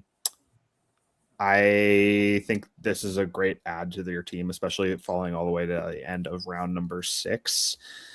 She just played a absolutely phenomenal game, not once but twice. I gotta go with Sarah Lucina. Not my favorite winner, but like her Game Changers game was absolutely phenomenal, and her game of Winners at War was also like really, really, really good. Again, I don't know if she would have gotten the same respect or votes that like Tony would have gotten, but she's like clearly like an elite Survivor player, and I think a lot of people in Game Changers are just like, you know, I've talked to Andrea about this, and like other people have gone on record being like, no, Sarah had us all fooled so good. None of us had any idea whatsoever. Like, she was amazing.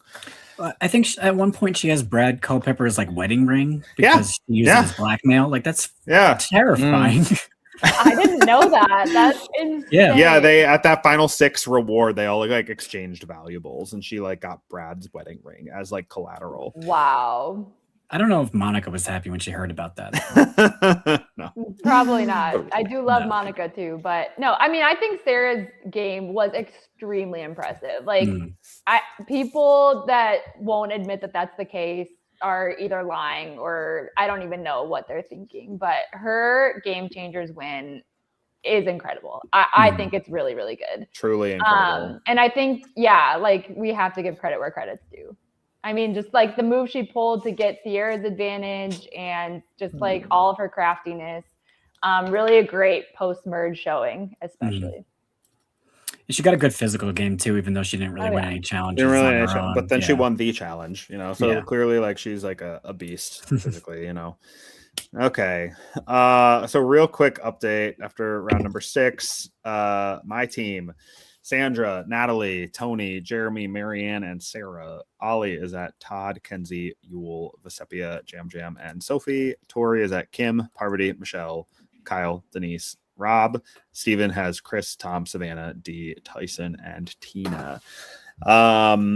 So this is getting tough now. This is getting tough. It actually not as many. That's why I like going like a little bit farther, where you know the picks get a little bit tough. Okay, none of these people I'm looking at are like, oh, amazing, must have on my team. But there are people I like and I think have good games with good upside. And one of those people to me is another New Era winner who I've had the pleasure of meeting in person and totally understand why people like love her and why she cleaned up a jury vote. And that is Rachel Lamott. Love. Yeah, I think that a lot of people knock her game because she was like, you know, the underdog that needed to kind of win out to get to the end. I mean, there was a lot of things that had to go wrong for that to get there. And she's said before that was not the game that she anticipated playing or wanted to play, but she was able to adapt and lean into that. And I don't know. I mean, I think there's something really impressive about being able to just like ball out and like win all those challenges and just dominate your way to the end. And despite like a solid game and a really, really good final tribal from Sam, who was like no slouch. Like, it wasn't like she was up there against like Sue and Teeny. Like, she was in there against Sam, who she did not want to be against. She still wins 7-1. I thought it was going to be closer at the time. Yeah, I did too. Sam's a good surprised. talker. Yeah. Sam is a really good talker. I think Rachel is another one who could kind of be sneaky good in next time because she doesn't come in with some like huge threat presence. But I think that she is just like, she is social, she is strategic, and she was like sneaky good physically, which ended up being the thing that like got her to the end. But she's great. She's got a good mind for the game and can articulate her game really well. Yeah, I don't know. I really like her. And, so and the shot in the dark too, where she does. Yeah. That was innovative, and that was really good. To see if anyone reacts. And I also like really smart. What was the other thing I was going to say? It'll come back to me. Maybe something about the Andy with taking him out with the idol. I don't know. That was good. Just her read on that. Yeah. Yeah. So anyway, like Rachel, I really like Rachel, and for 7th round pick, really happy to have her on my team. All right, Oli, who we got for pick number 7? I'm gonna go with someone that I think is physical. I think played an all-round game, more side of social. Didn't have a good showing at Winners at War, but I still think he's just a really great person, and I think he just would look cool on my team. I'm going to go with Ethan. Okay. Dang you. I thought about taking him for my team. I did too. Yeah. I was close. Well, I took him. Plus, I needed to be nice and actually have like a straight white man on my tribe. Needs to be nice. I mean, I love him. He's another one with like a really great story. He's a good storyteller. And I love my old school Survivor. He was a very good, kind of like more under the radar than I remembered him when I like rewatched him, because it was really all about Lex that season. Like the focus was all on Lex, and Lex was winning challenges, and Ethan was always like right there. But I mean, he played solidly though. I mean, I enjoyed him. I enjoy his game, and I enjoy him as a person. He does really well on All Stars too, despite it being a winner. Yeah, and he fought it out. And his foil at the end is Lex again, and it sucked to see, but he did well. Yeah, despite the fact that everyone the whole time is like, F Ethan, screw this guy, he's got to go. He survives 4 tribal councils, which is a lot. It wasn't bad. In that setting. Like, in the new era, you're at like the final 8 already by the time you survive 4 tribal councils. So like he's like, I don't know. Like it was a really decent showing, and I think that the way he was like so well insulated in his group in Africa is also an underrated story, because I think Kim Johnson winning those last 2 immunities was kind of worst case scenario, but he was the one who was like not in danger that whole time. He's a solid winner, and I almost picked him up for my team. I was really close. Well, we didn't. Yeah, and we never like. With his health too, like I never expected him to be back on Survivor, even if he was cancer-free years later. You never know. Yeah. To see him come back was so like heartwarming, and when he went out at Winners of War, like I'm not gonna lie, I cried a little bit. And that's scene, and like the scene with the logs later on, like that was so inspirational. And sometimes when I'm like struggling to bring in the groceries, I'm like, no, if Ethan can get those logs, I can carry this. Yes. Honestly, one of the best moments of Survivor, in my opinion. I'm glad you brought that up, because the moments that bring tears to your eyes and are like so real, that's like what really matters. Yes. Love Ethan, and great winner, great pick. Yeah, great pick. All right, Tori, your pick number 7. Ooh, this is hard, you guys. I know it is getting hard. Okay, I think I'm gonna have to go with Golden Boy. I'm gonna have to go with JT. I mean, I love Tocantins. I think that JT was a really solid winner. He was so well liked by everybody. Steven's poor final tribal like really helped him out. But I mean, he's another one that checks all the boxes. He's so likable. How could you not have loved him as you watched him during Tocantins? He's my guy. Yay. That was my pick. I love that for me. No, I think if you discount Heroes versus Villains and Game Changers, like Tocantins he's incredible. He plays like the first perfect game.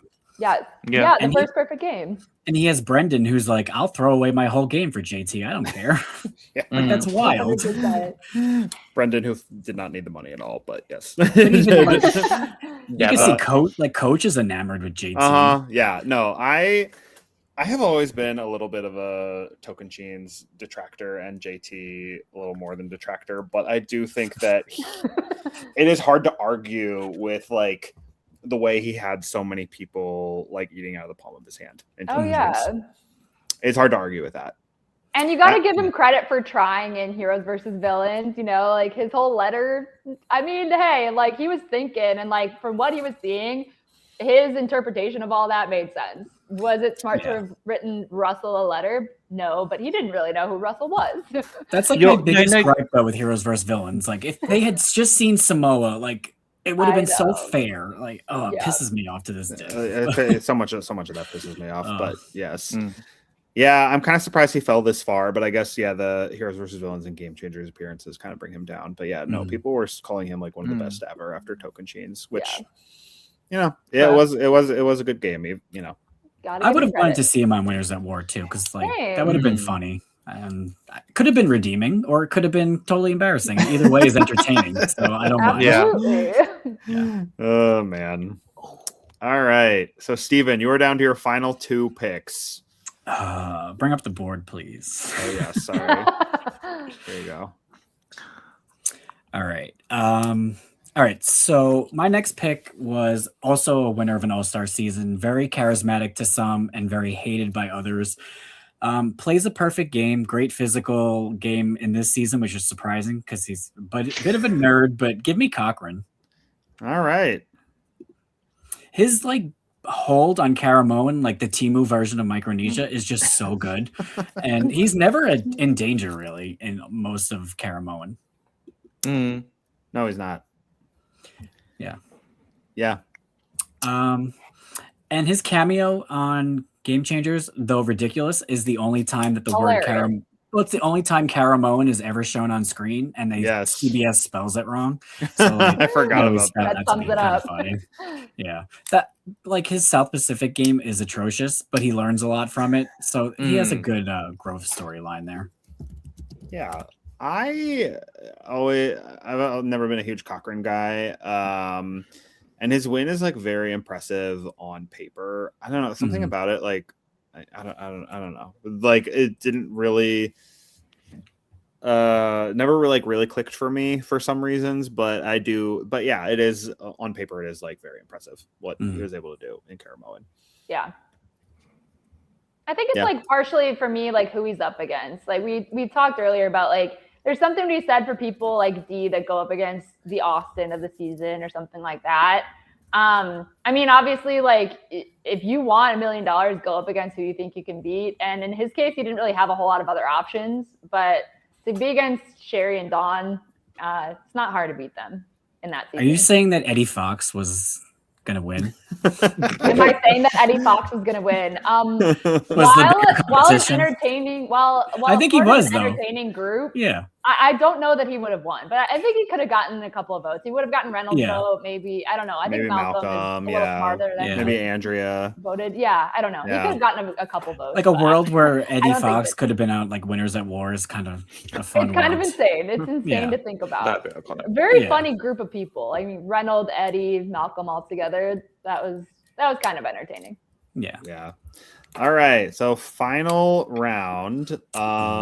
Steven, with your last pick, who are you going to take? Can we give him underrated? I want to pick. I want to pick Amber. Oh man, I was debating taking her. Her charm over Boston Rob in that early portion of All Stars is just pure flirting, and it's totally sucks him in. Obviously they're still married to this day, and not just the fact that he plays the more out there game, but she's making the same decisions. We're shown their conversations, and she lets him take the fall for a lot of these things, and I think she kind of encourages him, hey, why don't you kind of tell Lex how you really feel? And that's a little underrated. So, and it sucked to see her go out early at Winners at War, but she does have that beautiful final confessional that basically sums up 40 seasons. So I'm a big Amber fan. I kind of am too. Tori and I rewatched and talked about All Stars last summer, leading up to 50. And I think just what she and Rob were able to do as a duo. A lot of people are like, "Oh, Rob did everything. Jerry was just better." Not really. They kind of ran the table as a duo.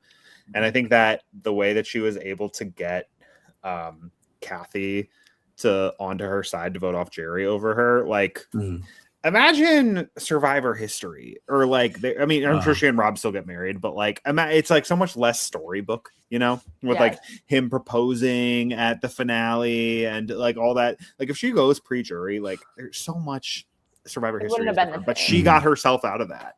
Yeah. I also think it's kind of hilarious that she won All Stars despite not having any part like shouldn't have been there. Like that's just kind of so ridiculous that they had 5 people from I have back an original and, TV guide over here from All Stars, and she has like the worst odds. Everyone has odds, and she's like 101, like to 1. Oh my god! And like Lex is number 1, but oh my gosh, yeah. No, I thought about picking her. I think she in All Stars. I don't know how well she would do in like. I mean, she did pretty well in Outback, all things considered, even though no one really knew what they were doing. But I think I don't know. She's social. She's charming. People really like her. I don't know. I enjoyed her in both times on The Amazing Race too. Like, she's a good winner. I don't, not like one of the best of all time, but I think she's a solid winner. I think like what I said in our All Stars recap, Josh, is that like. What I like about her is that she wasn't trying to like be the Rob of the situation. Like she understood that Rob was kind of like, acting in his Godfather role and stuff like that. But she didn't have like the personality to be able to play like that. Like she played the way that Amber needed to play. So I do really respect that. I do think my whole argument with her game is that like without Rob there, would she have thought to like be that strategic? I just don't think that without Rob being the mastermind, that would have happened. But I agree with what y'all are saying, that she's like an underrated winner and deserves a little bit more credit. Yeah. All right. Yeah. So and it's only time till one of their kids is on the show. We all know it's that. true. Oh, it's 100%. true. Just give it a few years. Yeah. It's gonna happen. Yes. All right. So that rounds out Steven's team. Tori, it's now your turn for your final pick. All right, my final pick. Oh, this is actually really tough. So I have a little star next to a few people, and give me our most recent queen, though. Give me Aubrey. Yeah, I love me some Aubrey. I think that, her win was a little bit polarizing, but I think overall, like the diehard fans really respected her game, and she's another person that had a really good story arc to me. And I really wanted her to have this redemption, and I'm very happy with her season 50 win. It was between her and, actually, I'm not going to say who it was between. I don't know if anybody picks this person, but yeah, I'm not going to give y'all any ideas. But anyway, yeah, I respect Aubrey a lot as a person and as a player, and that's my last pick. Her flip on like getting Ozzy out was really impressive. Like that, yeah. Still makes me mad though, but whatever. We don't have to. I mean, we were all kind of rooting for Ozzy in a way, but I mean, yeah, you can't argue with the fact that it was an amazing move. Yeah, and I think that she was able to position herself as like the most respected of like the people who are going to make the end, but also the least threatening of like, Suri, Rick, Tiffany, all that. She did what she had to do and like, made that alliance with the guys. And yeah, I don't know. But I think if we're just talking about impressive group of winners, like clearly, if we were looking at her whole body of work, like she's a really good player who has made the final 5 3 times. Like a lot of people say she should have won the first time. I think that she's a really good player who can do a lot. I think that the edit / her game maybe a little bit left something to be desired in 50, but I do think that she, I don't know. She's a solid addition. And I like almost picked her instead of Rachel. I was really close. I'm glad I got her. Yes. I love her. All right. So, Oli, you are up with your final pick. I know. And it's really annoying because I made a mistake because I really wanted to try and keep the balance of gender. And I realized I didn't want to pick Ethan. I wanted to pick someone else. So I'm kind of debating whether I want to do an unbalanced group or do I just go with a woman. Oh, that's so annoying. Go with your Josh, heart. do you want Ethan? No, I think you picked him, so he's yours. Great. No shade to Ethan, sorry. Okay. I'm not going to go balanced. If I was going to go balanced, I was going to go with... it was between Jenna and Danny. Jenna, 100%. Yeah, I was leaning more towards Jenna, but I can't believe we've missed this person and I get to have him as my last pick. So I'm going to go with Wendell. I thought about him. Like, I think Wendell's a great winner. I mean, Bryson Wen, like everything he's done for the Survivor community, but then also like the first tied like final tribal council vote ever. Like when it's a war happened, but like his game during Ghost Island was pretty like iconic. And I mean, we all talk about people that like were willing to die on the sword for them. Wendell had that. Wendell had that with Laurel, funny enough. So I think he's an iconic pick, and I'm going to go with Wendell. Yeah, I mean, it's kind of underreported like what a dominant duo he and Dom were in Ghost Island, partly because it was like such a boring season and that was like poorly edited as well. So it was that, maybe that's why it's underreported, but yeah, he played a really, really good game in Ghost Island. He could win challenges. He was good socially, strategically. He was very well insulated the whole time. That random split tribal council like could have been his undoing, but with Kellen having the extra vote, but it wasn't. He's good. Yeah. One of my like biggest questions about Wendell though is like, in Ghost Island he wins or finds Eric's immunity necklace as an idol. Like, how does he keep that hidden? How does no one find it? There's a lot of interesting production questions. That's such a good point. Like, is he burying it out in the jungle, or does he have a bag this big? Like, I'm blown away. Like, I lose sleep over this. Yeah. That is, I didn't even think about that. This is the most recent season I've rewatched, and it made me appreciate Wendell's game a lot more. So I do think that this is a great last pick, and I actually am also surprised that he lasted this long. It's not the person that I was between Aubrey and this other person. So I'll tell you guys after Josh makes his last pick. But anyway, Wendell's another like really all around person, and his social game also I would say it doesn't get talked about as much as it should. No, it was really good. All right, final pick. Oh man, part of me wishes we were going like all the way to the end because as you get really down to like the tough ones. There's one name there I'm surprised no one's gotten. I think I know who you're talking about, Steven, and I want to see if who you pick. I think I know who you're talking about, but I don't think I want him. But also like, do I want anyone else more? I felt the same way. I know this person. Okay. Poor Ethan. Here's who I. Okay, here's. Okay, so there's some other ones, like some ones that are maybe like a little bit cancelable are Richard Hatch and Brian Heidick. Both played really solid games in the early days, like really, really good wins, both of them. But like, do I want them on my team with that? I'm like, I don't really know. Yeah.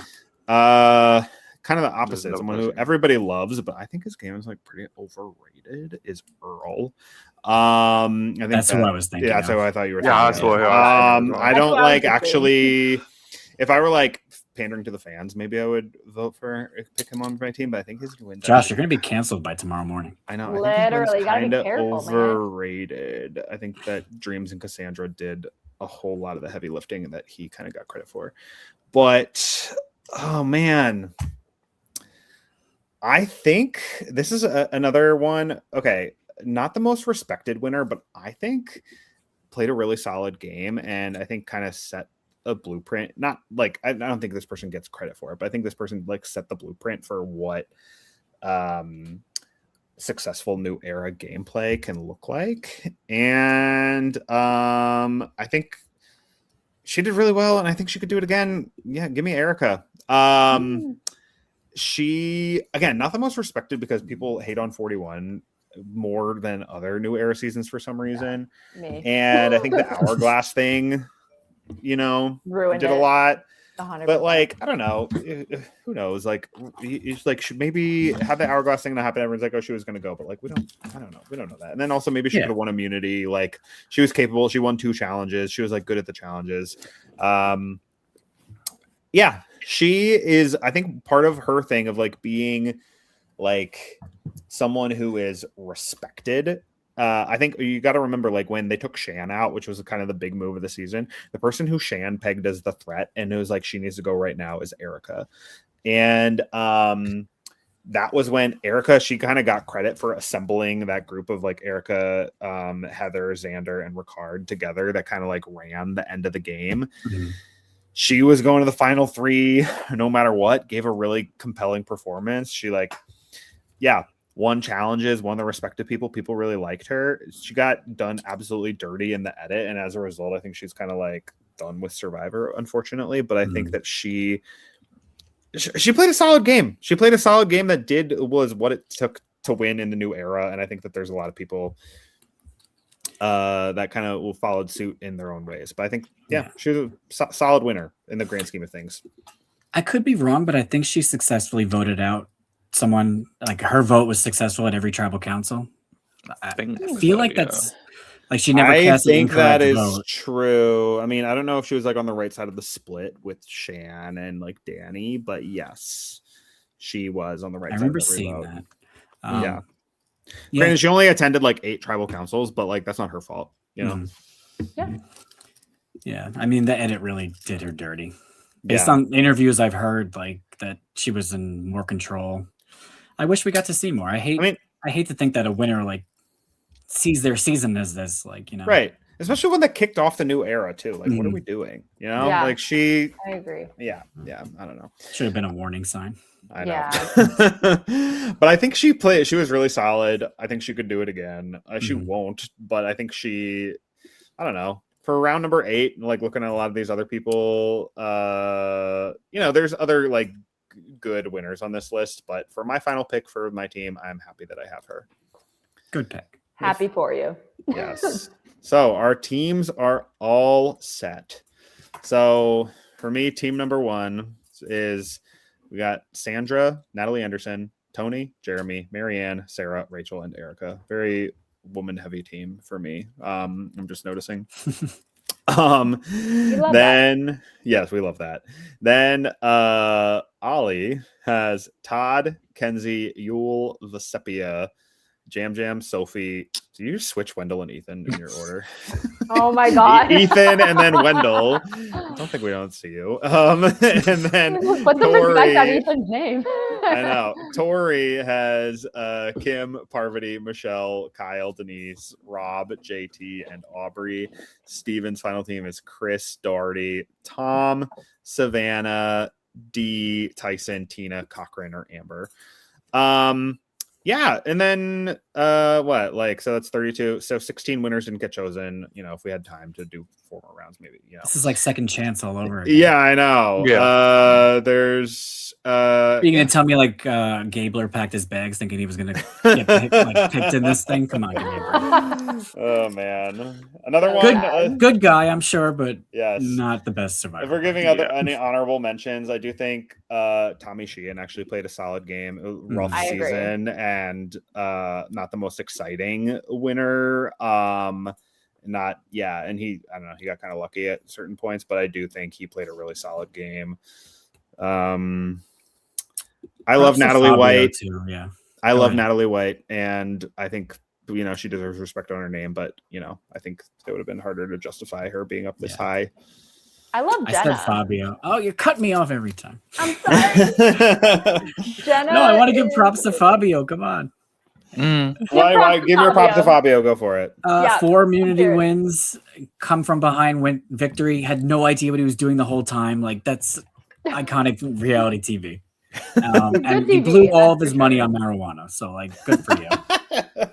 Gotta do what you gotta do. Yes. And then, I mean, and Tori and Jenna, similar kind of winner where, like, you know, down to the end, beasted their way to the end and did what they had to do. So, yeah. I love the Amazon too. Underrated. Amazon's an amazing season. Like, Jenna was in a good spot in All Stars too.